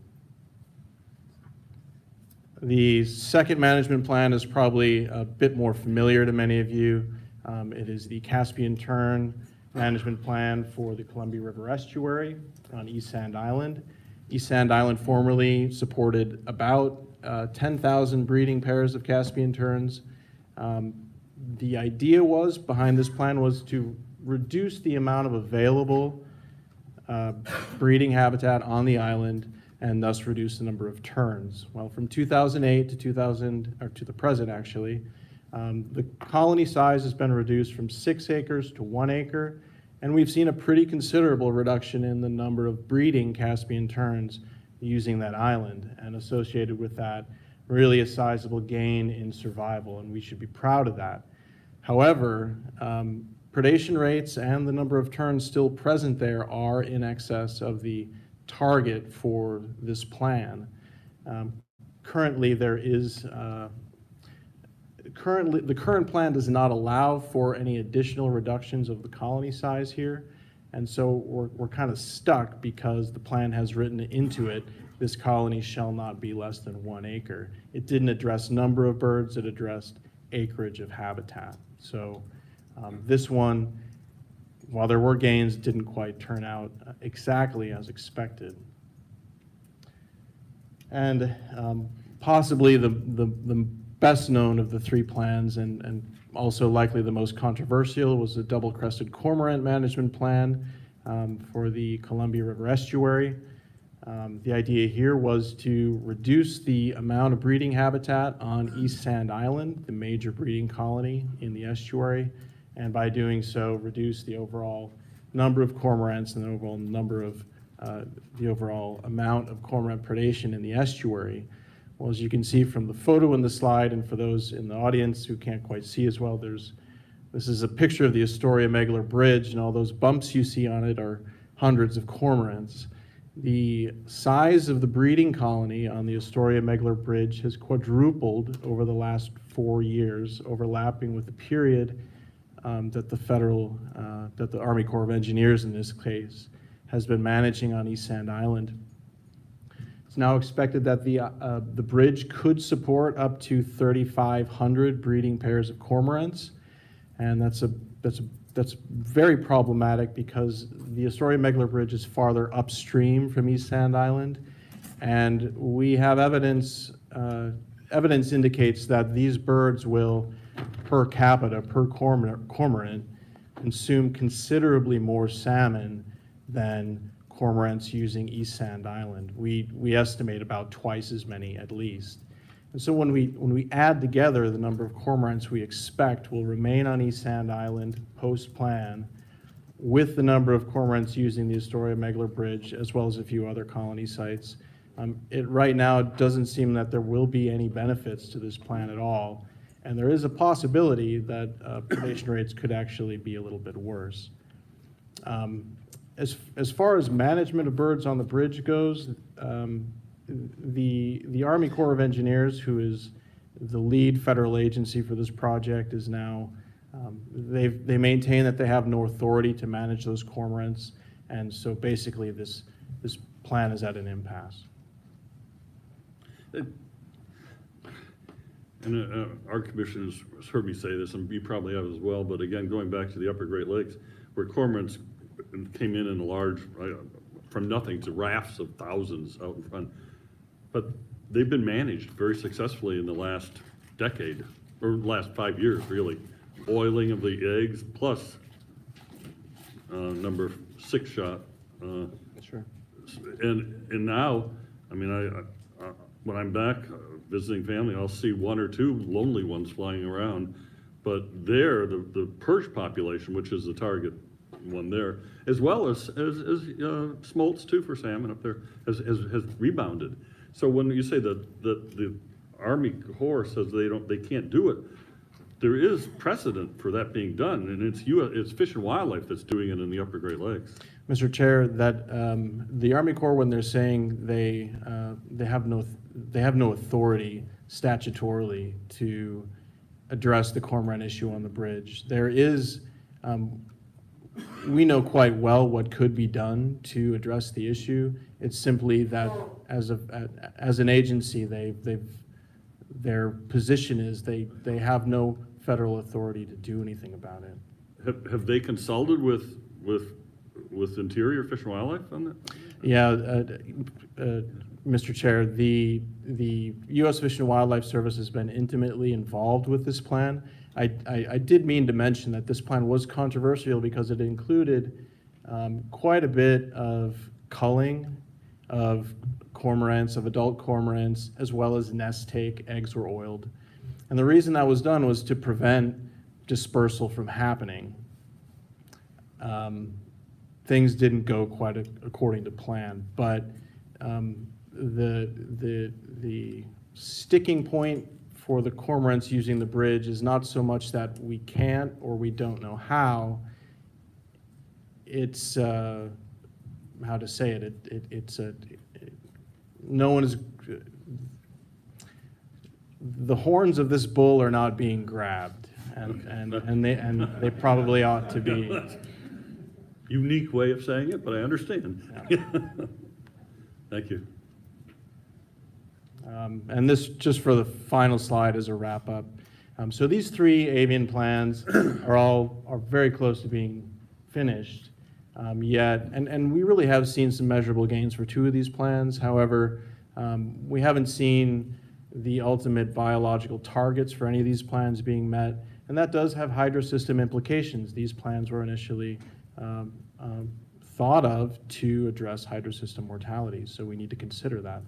And right now, there's not a current pathway forward to addressing the shortcomings of these plans. It does seem at this point that if we do want to see a change in these plans, that new plans will actually need to be drawn up by federal agencies. And I don't know if I have any time left for questions, but if so, I'd be happy to take any. Yeah. Chair Finley. I'm just curious about the mergansers, what you've seen statewide even.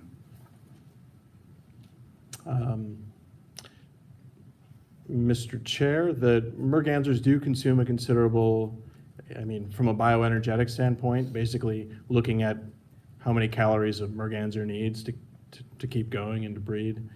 They can consume considerable numbers of salmon, of smolts. We do have fairly good information on merganser populations all across the state, at least in the major estuaries. And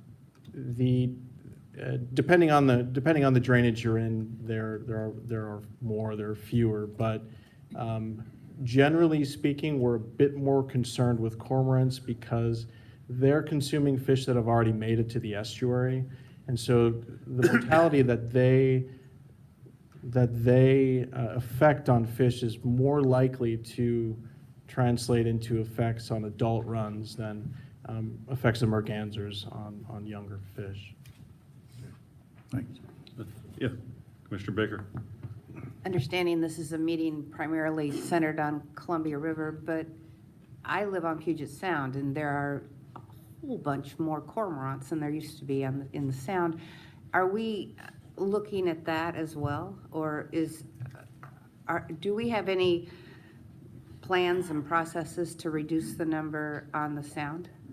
Commissioner Baker, the Sound is actually a major overwintering area. We know that from satellite telemetry studies done actually as part of some of these management plans, federal studies. The question you're getting at is one that is a bit outside the authority of the states because it is, the double-crested cormorants are a Migratory Bird Treaty Act listed species, and as such, they are managed by the U.S. Fish and Wildlife Service. Now, we, as the state of Oregon now is actually all across the West, states are having a new discussion with U.S. Fish and Wildlife about what cormorant populations in the West ought to be, but the decision-making authority does rest with U.S. Fish and Wildlife. But it is no doubt that it's no doubt that you are seeing more cormorants, and that's because of there are more birds simply in the western population than there had been. Commissioner Baker, I can help a little bit from the Washington perspective. As part of the cormorant plan, there was also follow-up monitoring of particular sites for cormorants. So Fish and Wildlife Service has been on point for establishing those in Washington and the other states as well. And WDFW has been doing some monitoring of cormorants over the last several years and looking at if those numbers have changed over time. So we are monitoring that. Other questions? Thank you.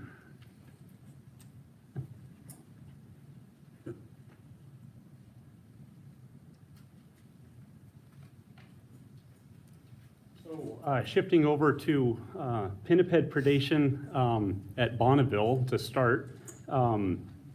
This is an interesting collision of the Northwest Power Act, Endangered Species Act, and the Marine Mammal Protection Act in this case study. And want to begin by also acknowledging a number of partners on this effort.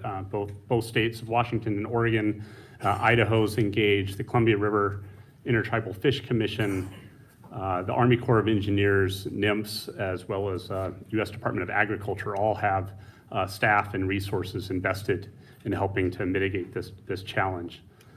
Bonneville Dam sits at river mile 145, and California sea lions first started showing up probably in the 90s sporadically, but then more consistently, we'd started seeing breeding males come in the spring time frame, beginning regularly at 2002, and that's been very steady ever since.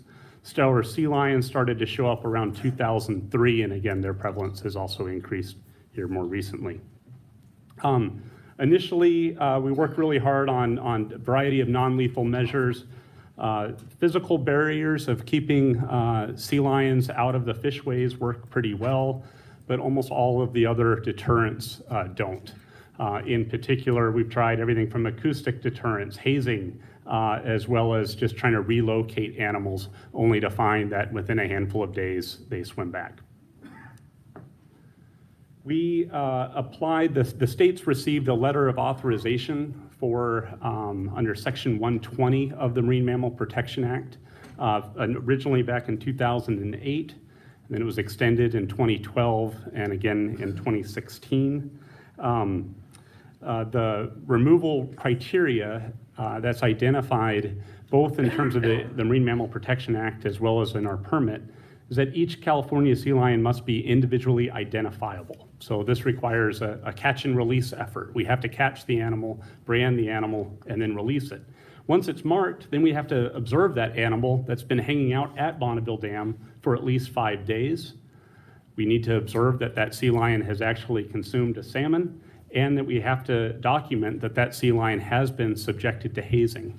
Once all those conditions are met, then we apply to have that animal added to a list that NMFS approves, such that if we capture it again, we can then remove it. And I would point out the challenge of this effort. This is incredibly resource intensive, not only for the catch and release, but also with the Army Corps of Engineers staff and others that are monitoring, and you can only see a predation event at most probably 400 yards away from Bonneville Dam. And of course, these are animals that when they're at the surface, they're flailing around, and you may not see it where the back is turned, and you can perfectly read the brand. Instead, it's zipping through the water. And was that C-104 or was that C-140? I have no idea. So incredibly challenging effort, and it takes a lot of time and energy to finally have an animal to meet all those conditions and then apply to NMFS to have it added to the list. We just got the data from the Army Corps of Engineers for 2018 field season this morning. So I'm presenting to you a high-level summary of the 2017 effort, where there was 90 California sea lions and 60 Steller sea lions observed at Bonneville Dam. Just based on the predation that's observed, again, within probably that first 400 yards of the dam face, California sea lions consume about 2% of the salmon run, while Stellers consume about 3%. They've been subjected to hazing, and last year we removed 24 California sea lions. This year we removed almost 30. This slide just shares presents some data from the Army Corps' Fisheries Field Unit, and just wanted to highlight that the shaded area of the graph is average number of California sea lions that are prevalent at Bonneville Dam between the 7 years of 2008 to 2014. The red line shows 3 years of average daily abundance of 15 through 17, and the black line shows 2018. A couple highlights here. First, we're seeing fewer California sea lions showing up at the dam, but then secondly, Steller sea lions are showing up in really big numbers, and they're around for longer parts of the year. Just last week, we had on average 35 Steller sea lions at Bonneville Dam. The high was 47 counted last week. And this really is kind of thinking about the future of the program here, where our permit is only currently for California sea lion removals. Steller sea lions are substantially larger animals and will provide even a greater logistic challenge in terms of if we have to follow similar Section 120 requirements to have them be individually identifiable. That requires us to capture and brand and release a 1-ton animal rather than an animal that weighs a male California sea lion can range between 400 pounds. A large male might be up to 800 to 1,000 pounds. The Steller sea lions can be up to a ton. And so that presents a variety of other staff challenges, including just staff safety for handling such large animals.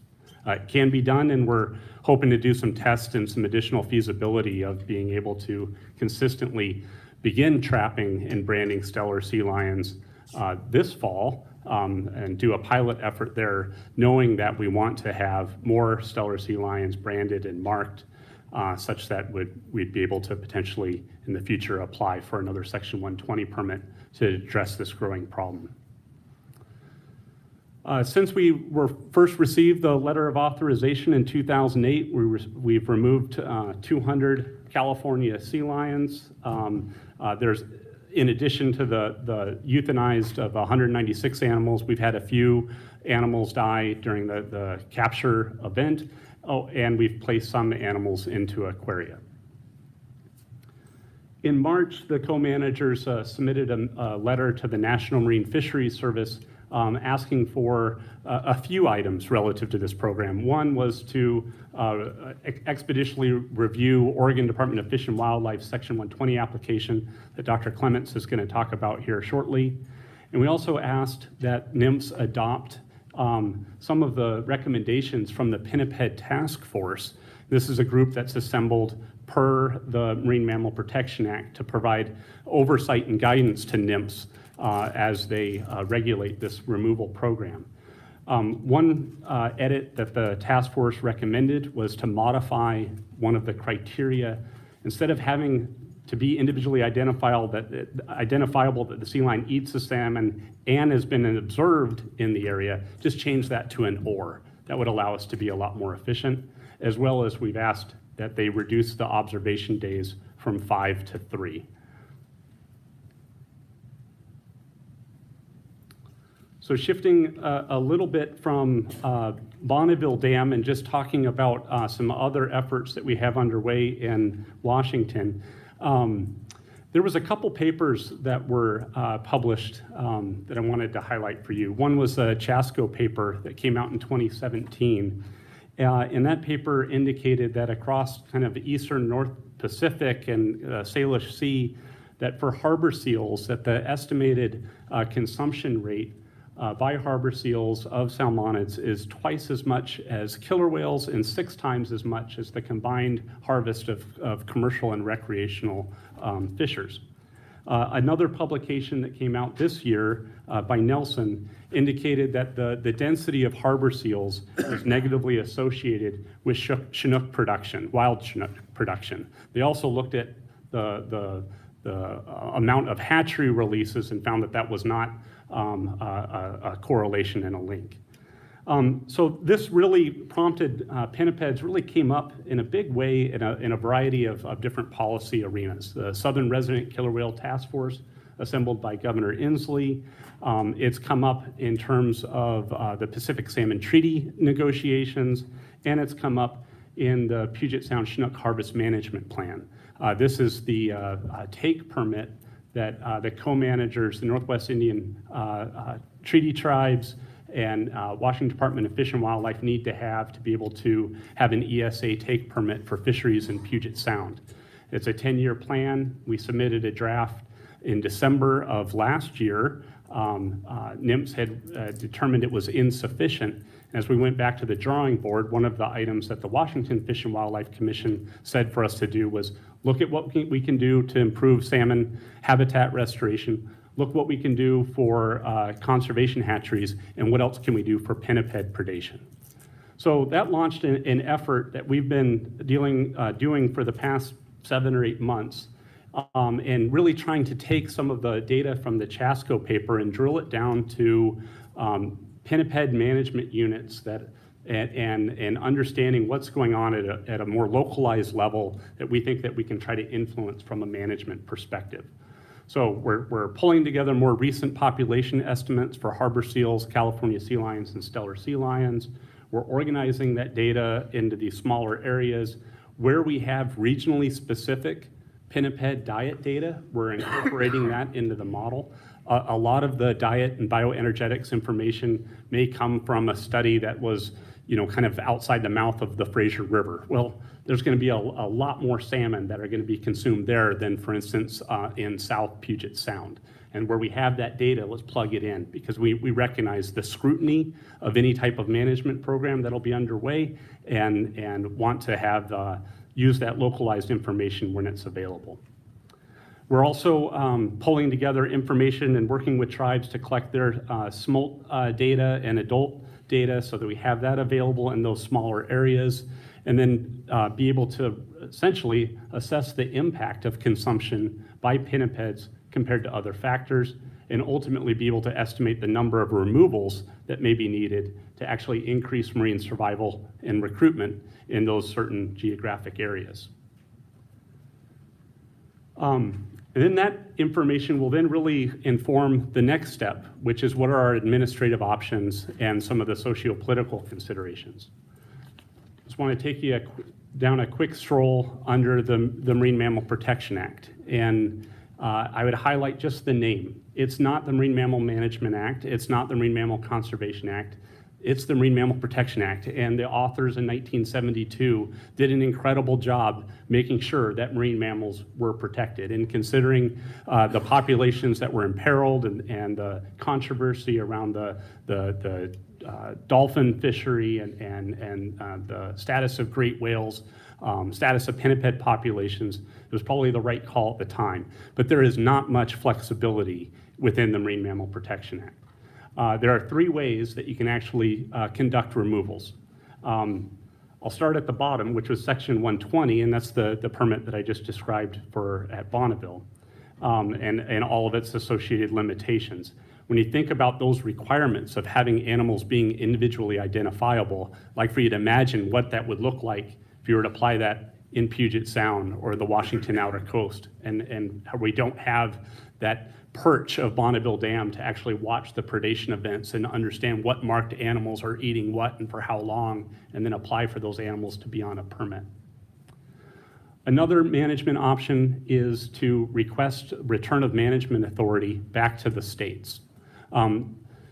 That's under Section 109. It has not been successfully implemented in the almost 50 years of the MMPA.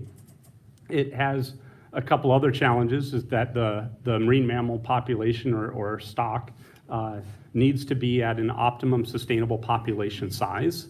And so when we look at harbor seal stocks in Washington, NIPS has not done a determination at that level yet. So that's just one small barrier, but a barrier I wanted to point out. The other aspect of this is it's not just a return of management authority for certain elements. It would be handing us the components of the Marine Mammal Protection Act for those stocks that are at OSP and turning that over to the state. So we're looking at, having the resources to do all the other aspects of work that the National Marine Fisheries Service does to evaluate a variety of takes. So for instance, construction at a Navy installation that might bounce some harbor seals at a haul-out site. And so from one perspective, that feels like really low, a lot of effort with low conservation return to have to evaluate some of those types of permits, applications. The one benefit of under Section 109 is it actually is exempt from NEPA, so there wouldn't have to be an EIS or an environmental assessment done for that measure. The final option is just to apply for a waiver of the Marine Mammal Protection Act and request a permit for direct take. It hits a variety of sections under the Marine Mammal Protection Act. Over the past 4.5 decades, there's probably been less than 10 permits that have been applied for, even fewer that have been processed by NIMS. One example in the Northwest, an application was submitted for a waiver in 2005, and it's still under review. The last item I just wanted to highlight was that the Washington Fish and Wildlife Commission at their August meeting adopted a policy position on pinniped management. It's in your packets. I won't go through all the details, but essentially the commission advocated for greater management flexibility under federal legislation, that if such authorities were granted, that the director move expeditiously to file an application, and that we would pursue both non-lethal and lethal measures. So before I turn it over to Dr. Clements, are there any questions? Commissioner Holzman.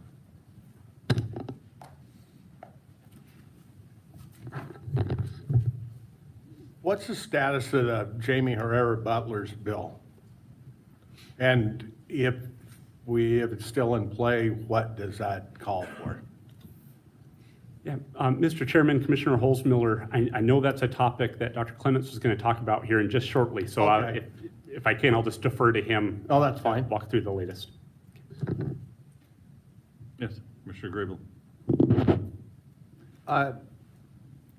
You indicated that, well, looking at the graph that showed populations of both Steller and California sea lions present at Bonneville during certain times of year, I remember visiting Astoria about 4 years ago, and the estimated numbers of these on the docks was like 20,000. Is that, am I out of? It was a lot more than the numbers that are indicated here, it seems. Yes, and so this chart just shows at Bonneville Dam, looking at kind of the lower Columbia River, I believe the estimate's around 2,000 to 3,000 California sea lions. Okay, so I'm just, what I'm saying is the presence of the sea lions from the mouth to Bonneville is significantly higher than, that are present just at the dam. And Commissioner Graybill, that's an excellent point, and I should point out as well that this estimated predation on this particular slide is just the predation events at Bonneville Dam. The National Marine Fisheries Service did a study around 2013, 2014, where they had some fish that were marked and released and tracked their fate, and they had, losses at the range of 20 to 43% that they attributed to pinnipeds. That's great, thank you. The Astoria expert now? Well, it's like living in a kennel. But I served on the original salmonid pinniped interaction task force. And the question that we could not get answered was what a colleague from Washington was addressing. What was the cumulative consumption of to these runs within the river? We asked them to use mass balance based on weight gain and using conservative numbers at every stage of the game, from population to what percent of their diet to being clumsy hunters to everything. We still came up on a notepad of over 20%, but it was very clear that was outside of the realm of what we were addressing on that task force, which was only the Section 120. It was only at observable from Bonneville. I think the Section 120 request is the same. I think if we can come up with a good number, it aids us as far as communicating with the general population. But in that form, we could not get a number. So the number that you just gave is really good. And this, looking at the 4.7% that you identify by the 155 animals, if you multiply that, if you do a factor of 10, that gets you to 47% of the run. And we know we have more than 1,550 animals in the river, so.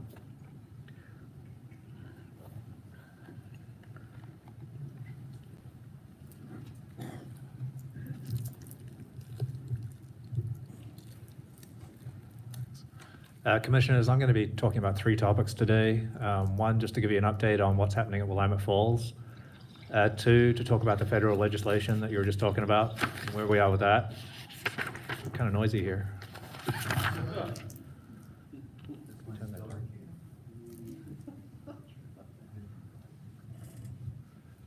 And 3, we're going to talk about regional management. So this happens to be a camera that was attached to a Steller sea lion by National Geographic a few years back. Our staff assured them that when they put their multiple $1,000 cameras on, they would get them back. And as soon as they put them on, the Stellars bolted from Bonneville Dam down to Astoria, and they never got one back and recovered one on the beach, and that's what we got. You can see Astoria Bridge with the cormorants in the background there. So I'm going to start off talking about Willamette Falls, and for our Washington colleagues that maybe have heard about it but haven't seen it, this is Willamette Falls. It's kind of a horseshoe shape, and in that horseshoe and just below there, in April and May, we can have up to 40 California sea lions there in the last couple of years. So it's a small area relative to Bonneville, and that concentration of sea lions can do some pretty significant damage to our fish stocks. So actually, I'll just back up.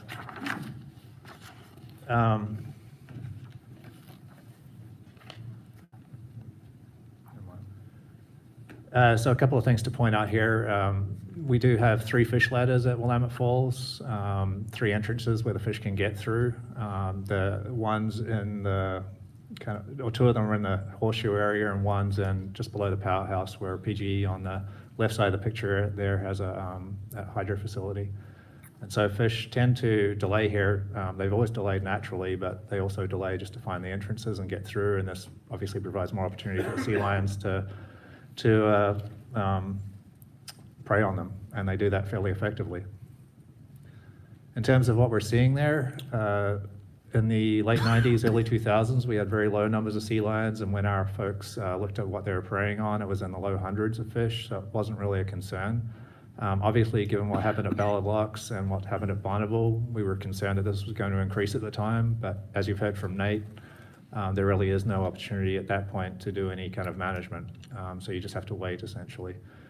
So wait we did, and in around 2010, we had information that there was more sea lions coming to Willamette Falls and that predation was increasing. So we resumed monitoring, and then in 2015, or around 2013, we had that massive influx into the Columbia Basin. Numbers went from low hundreds in the basin to up to 3,000. And that was associated with change in ocean conditions and a lot of males moving north to follow food.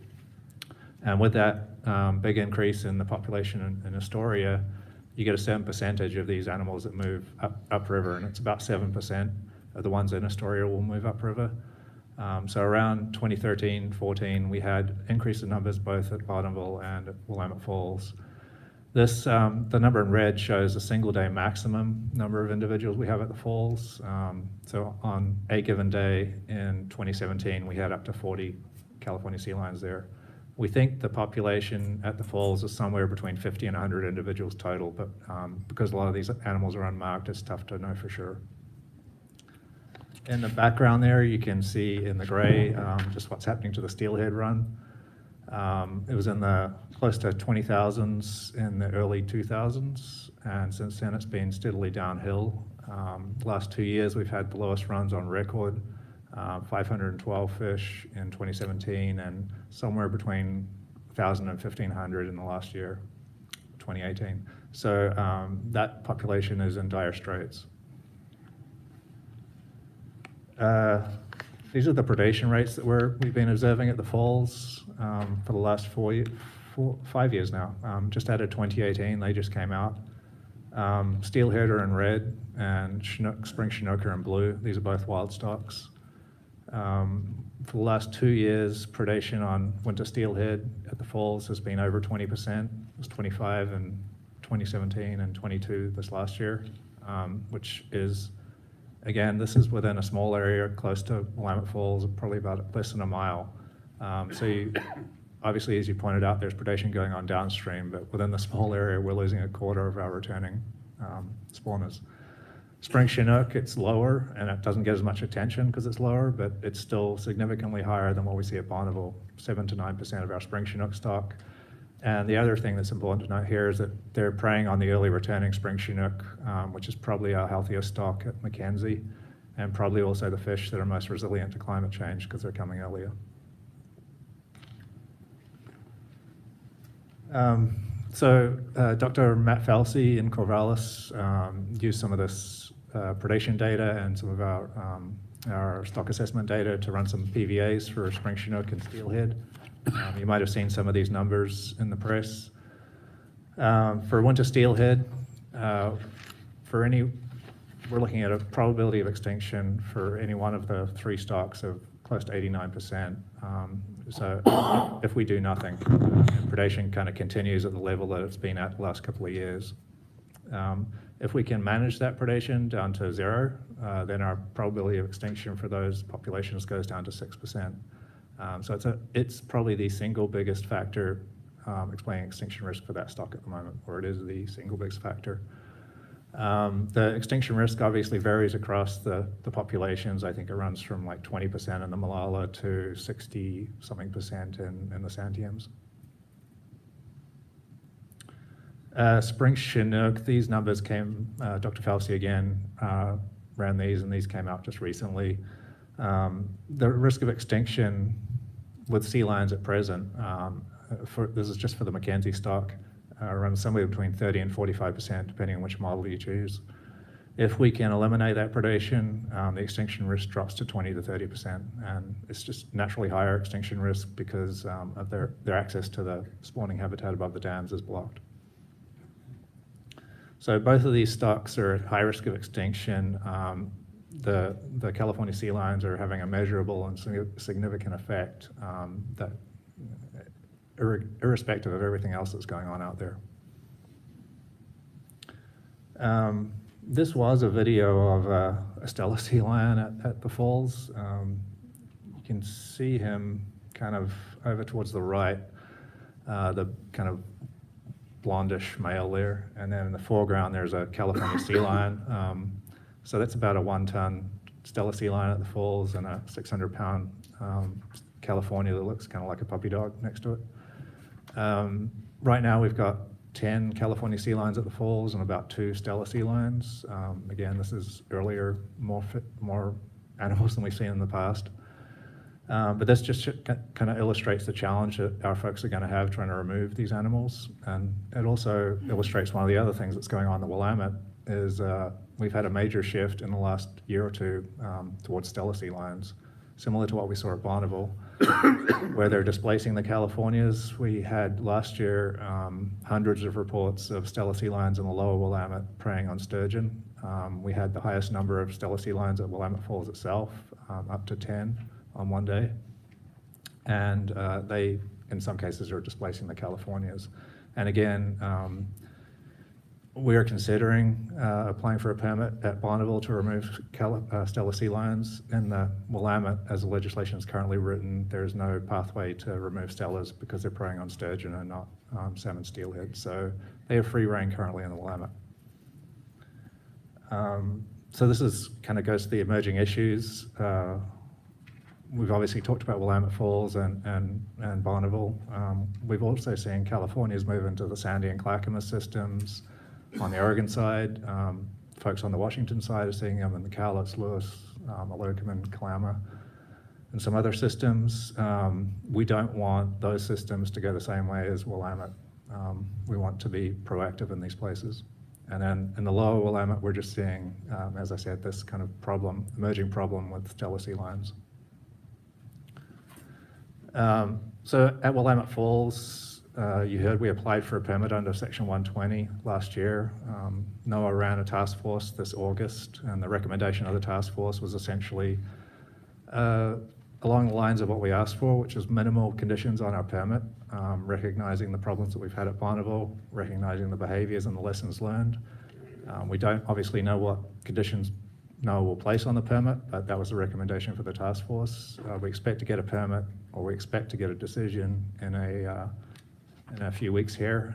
We're expecting to be removing some sea lions later on this year at Willamette Falls. And there's a number of features of the falls that lead us to believe that we can be relatively successful there. Those 10 sea lions that we have there right now have been coming for some of them up to a decade. And if we remove them, there's nothing coming in behind them.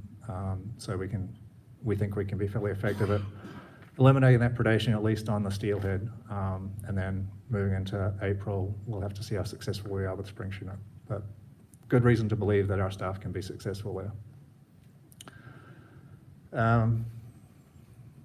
So moving on to the legislation. Obviously, there's been a big effort between the tribes, states, and a lot of NGOs over the last year and a half to try and move some legislation, originally sponsored by Jamie Herrera Butler and Kurt Schrader in the House, and successful in getting that passed in the House earlier this year. it's onto the Senate, and there's some productive discussions underway between Senators Cantwell and Merkley to kind of agree on some language in the Senate and agree on some language that can go back to the House and be successful as well. So I'm optimistic that following the next Tuesday, they'll be moving on that. And kind of the pathway forward here is what we're looking for, at least, is to be able to be proactive in managing sea lions in these locations. We don't want to leave it till it's at the point where Willamette is. The science and our experience kind of suggests that if you can remove the first few before they kind of habituate to these areas, you can prevent the social learning and prevent other animals recruiting, and that's what we're really looking for. Not wait until we have 30, 40 and they're consuming 25% of the population. And doing that by being place-based, so the legislation would designate certain areas in the basin where if an animal is there, it qualifies as individually identifiable, so we no longer have to brand them. Their presence in that area would qualify them for removal. We're also looking to expand the protections to sturgeon and lamprey.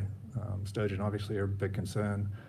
And lamprey at Willamette Falls, 15% of the California's diet consists of lamprey, so they may be having an effect there that we just aren't measuring too. There's a few other things that we would like, but probably won't get, so these are the main ones we're looking for. And then finally, I kind of want to talk about thinking regionally with this pinniped management. Obviously, there's challenges in Washington and Puget Sound and on the coast. We're challenged in the Columbia Basin. And there's also some issues with predation on the Oregon coast. And so we have a very small and highly specialized group of individuals that have been doing this at Bonneville for the last decade or so.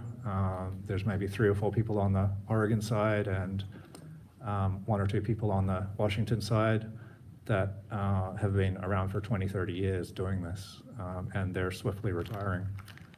And so as we expand into Willamette and perhaps other areas, there's an urgent need to increase this pool of staff that can do this kind of work. It's, as Nate alluded to, it's dangerous and challenging handling these type of animals. And we don't currently have that pool of staff available to us.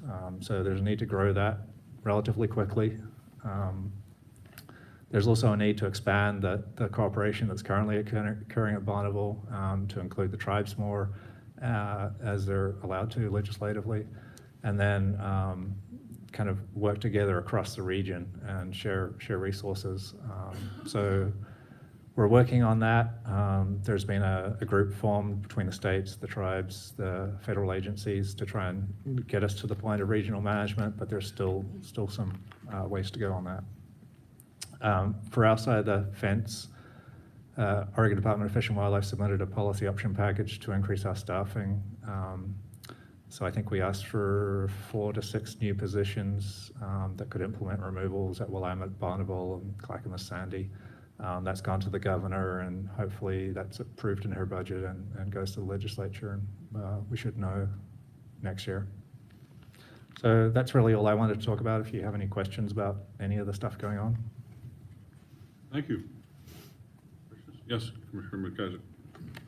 Thank you, Mr. Chairman. How do you estimate the number of adults that are taken? You've got some estimates there. How do you do that estimation? And do you estimate any smolts that are taken? We do know smolt estimates, no.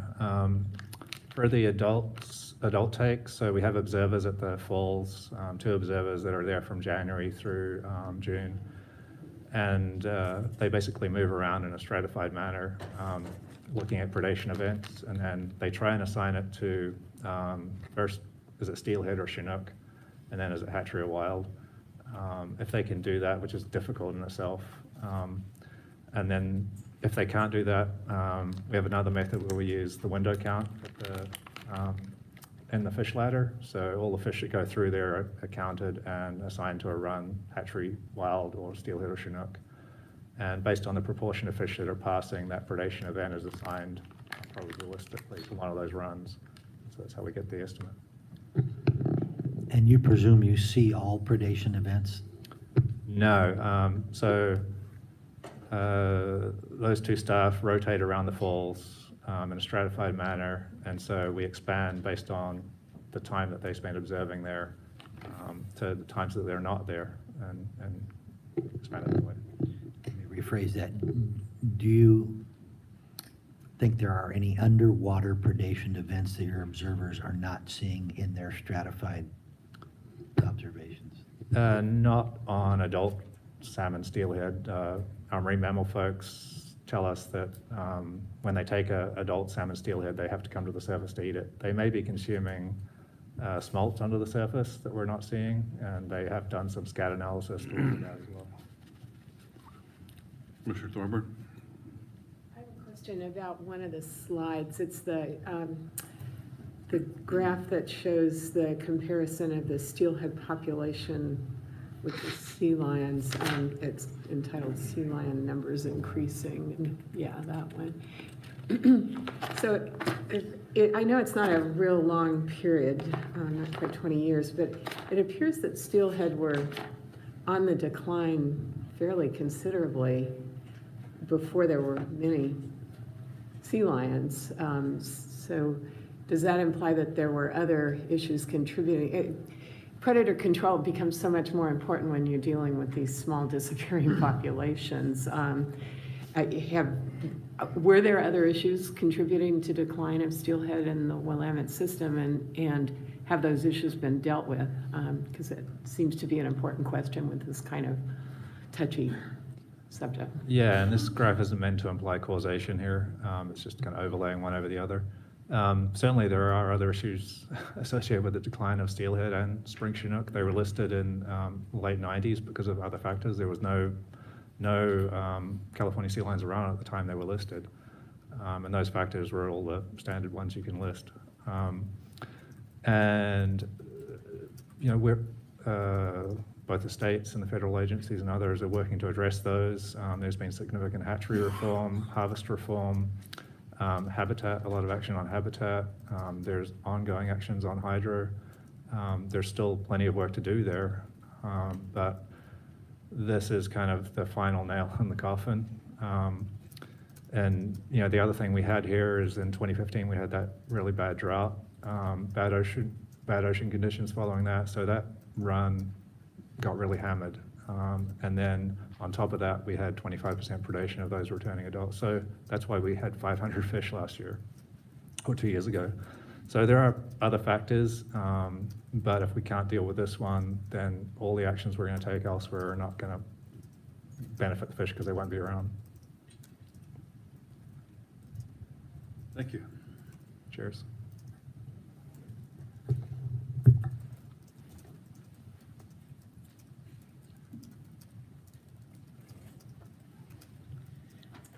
All right, I'm last. I'll bring up the rear and talk about something a little bit different. I'm going to talk about the Killer Whale Task Force now, and it certainly has discussed all the topics that you've heard about already today, but it's also a little bit broader, so we'll cover those again. So, first of all, Governor Inslee put out an executive order in March of this last year, and that executive order outlined two basic things. One, he asked the state agencies to do some immediate things within existing resources, and then the other piece was establishing a Southern Resident Killer Whale Task Force to bring folks together to work on how to implement meaningful actions for recovery of the species. At the same time, he was able to work on some supplemental funding that went to the state agencies so that we could start moving immediately on the actions that were possible. So our agency has been working really hard since we got that funding on several different pieces, and here's just a few that are on that list. We did an exercise with NOAA that looked at the prioritization of Chinook stocks that may be most important for southern residents, which will help us tailor a lot of these actions to where they might be most beneficial to orcas. In addition, we went through the North of Falcon process and talked about killer whales in relation to our fisheries. We also increased hatchery production with some funding that we received from the legislature. and were asked to do an assessment of the current level of PCBs that are in our fish food for our hatcheries to ensure that those weren't something that would be compromising to killer whales as well. We also have been looking at the current funding that we're using for habitat restoration for Chinook already and seeing how those overlay and might benefit southern residents. And we've been, as Nate mentioned, doing quite a bit of work on pinnipeds, including putting some new information together that will help us move forward that might also end up benefiting southern resident killer whales. And then lastly, we were able to support 2 new officers who are based in Puget Sound who are focused on enforcing the vessel regulations that currently exist for southern residents to keep people a good distance away from them. So the task force was charged with identifying, prioritizing, and supporting the implementation of this plan that they're working on putting together for the benefit of southern residents. The governor put together a pretty diverse group of individuals on this task force, and it was with the goal of being inclusive. So we have about 45 members who are involved, and it includes everyone from different state agencies, all the way to tribal members, stakeholders who may be affected by any of the recommendations that the group might come up, as well as conservation organizations and other interested parties. If that wasn't enough, we needed more groups. So we made 3 more with the idea that that large group is not going to be able to dig into the major threats around killer whales. Let's get some folks with more expertise and speciality to look at what are the major threats around 3 things: lack of prey, and on that group, myself and Steve Martin from Governor Salmon Recovery Office have been helping to facilitate that process, and we had great participation from ODFW on the prey working group, including Sean and Chris, who you heard from recently. And then there were a group that was focused on vessels and a group that was focused on contaminants, and those were led by other state agencies. Through this hectic schedule, essentially what those working groups did was to come up with potential actions that could help to address the threats that they were assigned to. And then through this iterative process that you see on the screen up here, we had a series of discussions with the working groups and the task force, where the task force would give the working groups instructions. The working groups would go and do their work, come up with some thoughts and recommendations to the task force and deliver those, and then go back and forth answering questions and try to get the recommendations to a place where the task force, which is the decision-making body, will be able to do their work. During this process, we also tried to provide quite a lot of information for both the working groups and task force members, including several webinars on issues that might be pretty complicated and needed some more explanation, including things like spill on the Columbia was one of the things that we talked about, as well as the lower Snake River dams, which has certainly got a lot of attention from the public. In addition, we've had a couple opportunities for the public to send in comment, and all of those comments have been collated and sent to the task force. In addition, we've got hundreds of letters from organizations who represent many thousands of people who've been interested in the process. So there's been no lack of interest in this by any means. What their first assignment is to do is to come up with this report that is due on November 16th. And so that is coming up really shortly. And the final meeting that the task force has in order to make decisions on the recommendations that will appear in that report is on Tuesday. So things are starting to shape up more and more as the process goes on. The contents of this first report are really, like I said, addressing those 3 major threats with a focus on the timing of this report coming out so that specific budget requests for Washington State will hopefully get moved through the governor's budget, and then will be presented to the legislature for other needs that might be out there, either for policy or budget, in order to implement those recommendations. And then there are also, as you can imagine, several places in those recommendations where we couldn't get all 45 people to agree. And so the report will also include those minority opinions in those cases, as well as a list of other issues that the task force did not tackle this year, but is possible for them to discuss in 2019. So this task force will dissolve after October 1st, 2019.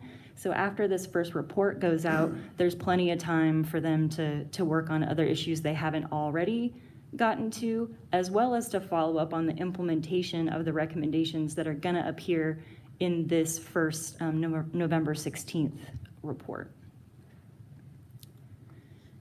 So within the three major threats, the working groups focused on several different issues. Within the prey working group, you heard Nate talk about the 4 H's of salmon recovery, and that was certainly the basis for a lot of the discussion that the working group had. But the members also wanted to ensure that both forage fish and food web concerns were discussed within that, as well as predation. So we focused on those 6 topics within the prey working group. And that working group helped to give some critique and analysis to this list of priority stocks for southern residents that I mentioned before. Up here you have the top 12 that exist, with in yellow ones that either Oregon and Washington share or might be in Oregon. And I think this just highlights that collaboration that is going to be needed between our 2 states so that we can be successful in this realm. This is a extremely abbreviated version of what the recommendations might look like. There have been several iterations, and they're currently still evolving over time, but the recommendations will be discussed at, like I said, for the final time on this Tuesday. And some of the recommendations that have been discussed and look like have pretty broad support include things like increasing hatchery production to benefit southern residents. And what's been on the table as a recommendation is to ensure that we are getting that level of funding that we've already received for increasing production, but then significantly increasing that level of production to benefit southern residents, and as well as provide fishery benefits. In addition, the recommendation also speaks to some pilot studies that our scientists would really like to undergo in order to look at hatchery production and how we might be able to either minimize predation on outgoing smolts, look at run timing that might be most beneficial for southern residents, look at potentially any differences in size that might be able to be done through different practices in hatcheries, and a number of different other things that we can try in order to adjust the way that we do our hatchery management that could benefit southern residents. Of course, habitat restoration and acquisition, as well as protection and incentives for private landowners, have been huge topics that the task force has discussed. And I expect that those components will all be things that will appear in the final recommendations. Within hydro, there have been lots of different discussions there. One important one I think that several members have definitely fought for is the reintroduction and reestablishment of runs where that might be possible in blocked areas, as well as the removal of dams, and not just the discussion around the Lower Snake River Dam, but many other dams that are already gone through the process of working through communities and are essentially shovel-ready, but just needing resources in order to remove those smaller non-main stem sort of dams. And then a lot of discussion around potentially increasing the total dissolved gas caps so that increased spill would be allowed, depending on what the science says about what might be most beneficial to salmon. And on the predation front, like I said, the task force has touched on all the topics that were discussed here today, but there are 3 different recommendations around predation that have maintained a lot of momentum throughout. One is on predatory fish in particular, and that includes looking at some reservoir management that might be possible, as well as looking at potential fisheries management changes that might help us get at some of those issues that were talked about earlier. And then the other two are around pinnipeds. And the task force had essentially split out the pinniped discussion into looking at the Columbia River and Bonneville situation, and then separately talking about the Puget Sound situation. And I think part of that discussion really hinged on there are some very tangible, real things that the task force could help with in the Columbia in particular. So you'll see in that recommendation there is specifically language in there about supporting the bill that has been in Congress and or the application that Nate talked about and the changes that are in process right now. And then slightly differently in Puget Sound, in a place where we don't currently have authorization or a congressional bill, a lot of discussion about how to put the science together appropriately, make sure that, as Nate indicated, that we have all of the regionally specific information we would need in order to move towards management. And then that recommendation, I believe, reads to establish a management panel of the appropriate entities in order to move forward and work on that. And in particular, it also calls out that artificial haul-out removal might be one of the immediate actions that could happen that we could start more immediately to have an effect in Puget Sound. And in harvest recommendations, you'll see things like trying to have some more discussions about reductions in bycatch on the West Coast, and of course, implementing and funding the Pacific Salmon Treaty, which of course has a lot of connections all to hatcheries and habitat as well. Under vessels, and all of these vessel regulations are really confined more to the Puget Sound area. There's discussion of including a go slow regulation around the whales. So in the upper right-hand corner of the slide, you can see there that we have our current regulation in red, where you have to remain 200 yards away from the whales and you can't be 400 yards in front of them. And so that go slow regulation would essentially be putting a larger buffer around that, which would ask vessels to go slower, which would reduce the amount of sound that reaches the whales and would allow them to more effectively forage and communicate. In addition, there's some new research out there about the potential for echo sounders to emit noise at a level that is exactly consistent with the clicking noises that are used by the whales when they're foraging. So there's some work going on with the Marine Trade Association and others in order to see what might be done on that front. Some whale watching permitting is also being discussed, as well as some things around larger vessels, including ferries and how to make them quieter, as well as doing some cross-boundary things with Canada on shipping. And in addition, there's also discussion about potentially establishing a no-go zone in an area that we know is high foraging priority. On the contaminants recommendations, here's just 4 that I pulled out. I believe there are about 8 that are on the list, but some at the federal level, which you can see there through the Toxic Substances Control Act, and then others at this statewide ban for PCBs is one of the things that's being discussed, trying to make that a faster transition. And then, of course, some stormwater threats. And so this is applicable not just to Puget Sound, of course, but to everywhere. I think we have some good data that shows that stormwater has some pretty dramatic effects on some fish populations in a few areas. So if we can focus on those, especially where they overlap with what's most important for Southern residents, that might give us a lot of bang for our buck.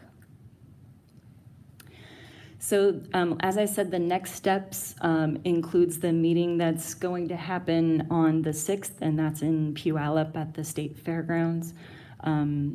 I will definitely be there, and Commissioner Smith, who is the commission seat, will be there, as well as Amy Windrup from WDFW. The year one report will come out on November 16th, and immediately we'll work on some outreach to the public on what it means to be in that report, as well as start working with the governor's office on ensuring that we have any funding needs that are there. And then start working on implementation with all the partners who've been sitting around the table together. And then, as I mentioned before, then we need to really start into year 2 and make sure that we've had the task force deal with all the outstanding issues. I wanted to leave on a last note, getting back to what we talked about earlier with the prey recommendations. One of the big ones that we thought you would be interested in connects to hatchery production. And here again, just as the Washington Fish and Wildlife Commission put forward a pinniped management policy, there was also one around hatchery production. And so as we're looking through those recommendations and trying to figure out how to implement them and to ask for appropriate funding, we're certainly following what is here, you see on the screen, and looking at some pretty dramatic increases in hatchery production. Up to 50 million smolts might be possible. So I think with that, I can answer any questions. Thank you, Dr. Becker. Questions from the front? Yes, Mr. McIsaac. Thank you, Mr. Chairman. This is not a question, but maybe just another point of emphasis on that last slide about the commission's motion to try to test the prey hypothesis of increasing Chinook salmon to try to address the concern that there's not enough prey. And in the discussions from the Washington Commission, we looked at this 50 million smolt level, which included 30 million in Puget Sound and 20 million on the Columbia River. And this was just a proposal, but it went through the Columbia River and carefully looked at areas where you might be able to enhance the release of hatchery Chinook salmon, where concerns about impacts on wild Chinook salmon would be minimized. And on that list, there was a couple of spots in Oregon. And so there may be a situation where you all, as the policy body for the Fish and Wildlife Commission, or Fish and Wildlife Department, might be considering whether or not you'd be receptive to the state of Oregon contributing to this killer whale prey enhancement idea. I'm sure you might start to think about money, and in the end, we do hope that the federal government, who is looking at trying to give a clean bill of health to a new biological opinion on endangered killer whales and doing something more for them, would be contributing to the cost of it. You've been hearing about the Washington governor's task force, and this 50 million increase is still in play in that arena. But in the end, some Washington money has a high chance of being considered to do something here. But I just bring it to your attention because a couple of spots in Oregon do meet the stock list of finding genetic strains that migrate to places where the killer whales can take advantage of them as prey. And those included the upper Willamette and Bonneville Hatchery, where perhaps some of the number 2 and 3 stocks on the list were lower Columbia River Tules or upriver Brights. Those fit that genetic strain migration pattern.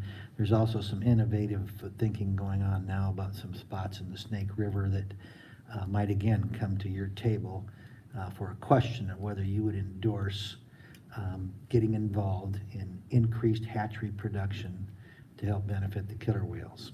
And again, our focus had been trying to carefully find areas where the impacts on wild fish are not going to be as big a concern as has been in the past for more broad spread hatchery releases.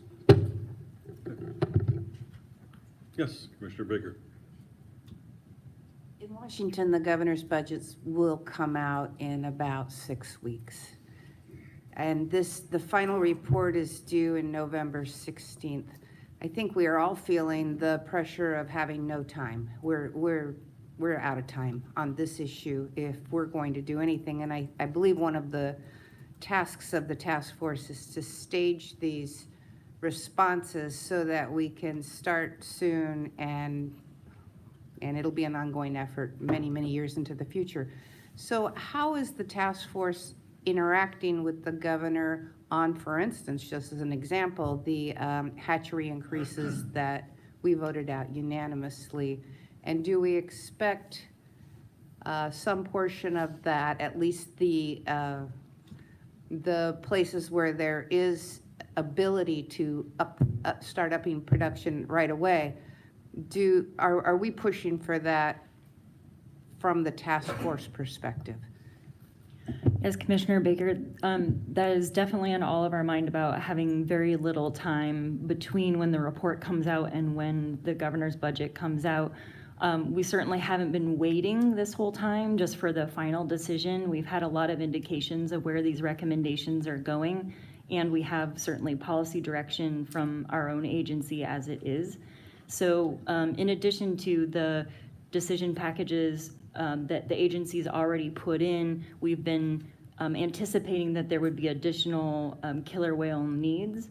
So the Office of Financial Management has both been working with us, WDFW, on our requests, as well as intimately involved in the task force process. And so those things overlap really quite nicely. And so they've already asked the state agencies to let them know what are asks that the agencies already put in that will serve as helpful to make the recommendation successful, as well as are there any other things that are outstanding that we have to deliver, I believe, by next week, that are not already in your asks from the agency. So we're already working on those two bits. And I think specifically you mentioned the hatchery recommendation. The question that OFM has for the agencies is, what do you need in order to make these recommendations successful? And so our answers back to them are consistent with what we've been directed to do and what we think are most beneficial for Southern residents. And Penny, I'll just piggyback on that a little bit, that in the discussions around the task force, the recognition is very real that whatever report we come up with, unless there's a funding package that goes along with it, it's a moot point, pretty much. So that's an overlay at all. And while it is difficult to get consensus for around 45 people, I've been impressed by the amount of consensus that is there. So last week, or the last meeting, we had to all go around and give our thoughts about the meeting that just occurred. And I said a word that hasn't come into my lexicon for a long time, optimism, was forthcoming out of that meeting, because you did see a lot of people coming together. So it's not unanimous, but unanimity is not going to happen. But it is. I'm encouraged. Yeah, I guess just on that same point, one of the things that the task force has recognized is that this body is not charged to start everything from the beginning, right? We have salmon recovery already occurring within the lead entities and the regional organizations. And so the task force is simply supporting that. We have hatchery production already, decision makers already in the agency. And so let's support those efforts and move it forward. So I think the task force is going to lend a lot of support to a lot of the things that we as an agency already value. And I think the task force will also provide air cover in terms of trying to get legislation passed, because regardless of whether it's an R or a D sitting in a governor's office, this will not come out as that person's program. It's the task force recommendations. So. Yeah. Okay. Thank you all.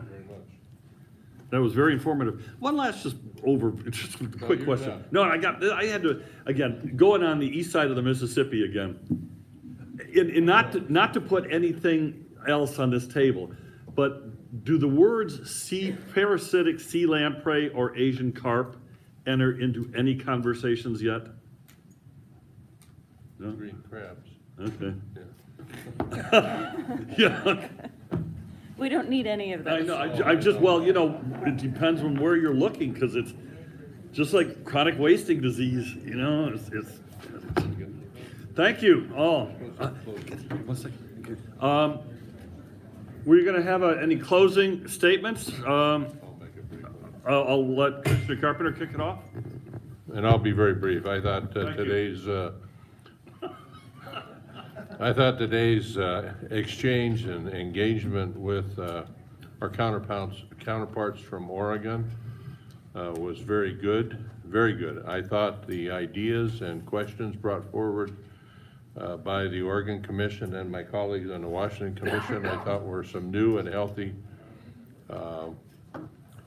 ideas and in the spirit of the process going forward in a meaningful way. So I want to thank everyone at the table. I thought it was, from my perspective, it was good and enjoyable.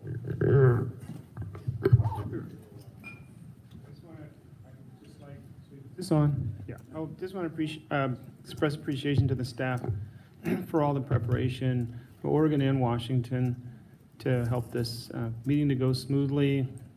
And bless you. So thanks to the staff. Well said. Just to close it out for us, you were excellent hosts, and we appreciate the opportunity. And I think there was some ice broken, and some trust developed, and some side phone calls will not be cold calls. They'll be warm calls. So thanks again, and again, thanks to the staff. And on that note of ice breaking, maybe ice in a glass. Thank you. It was a great meeting. Thank you.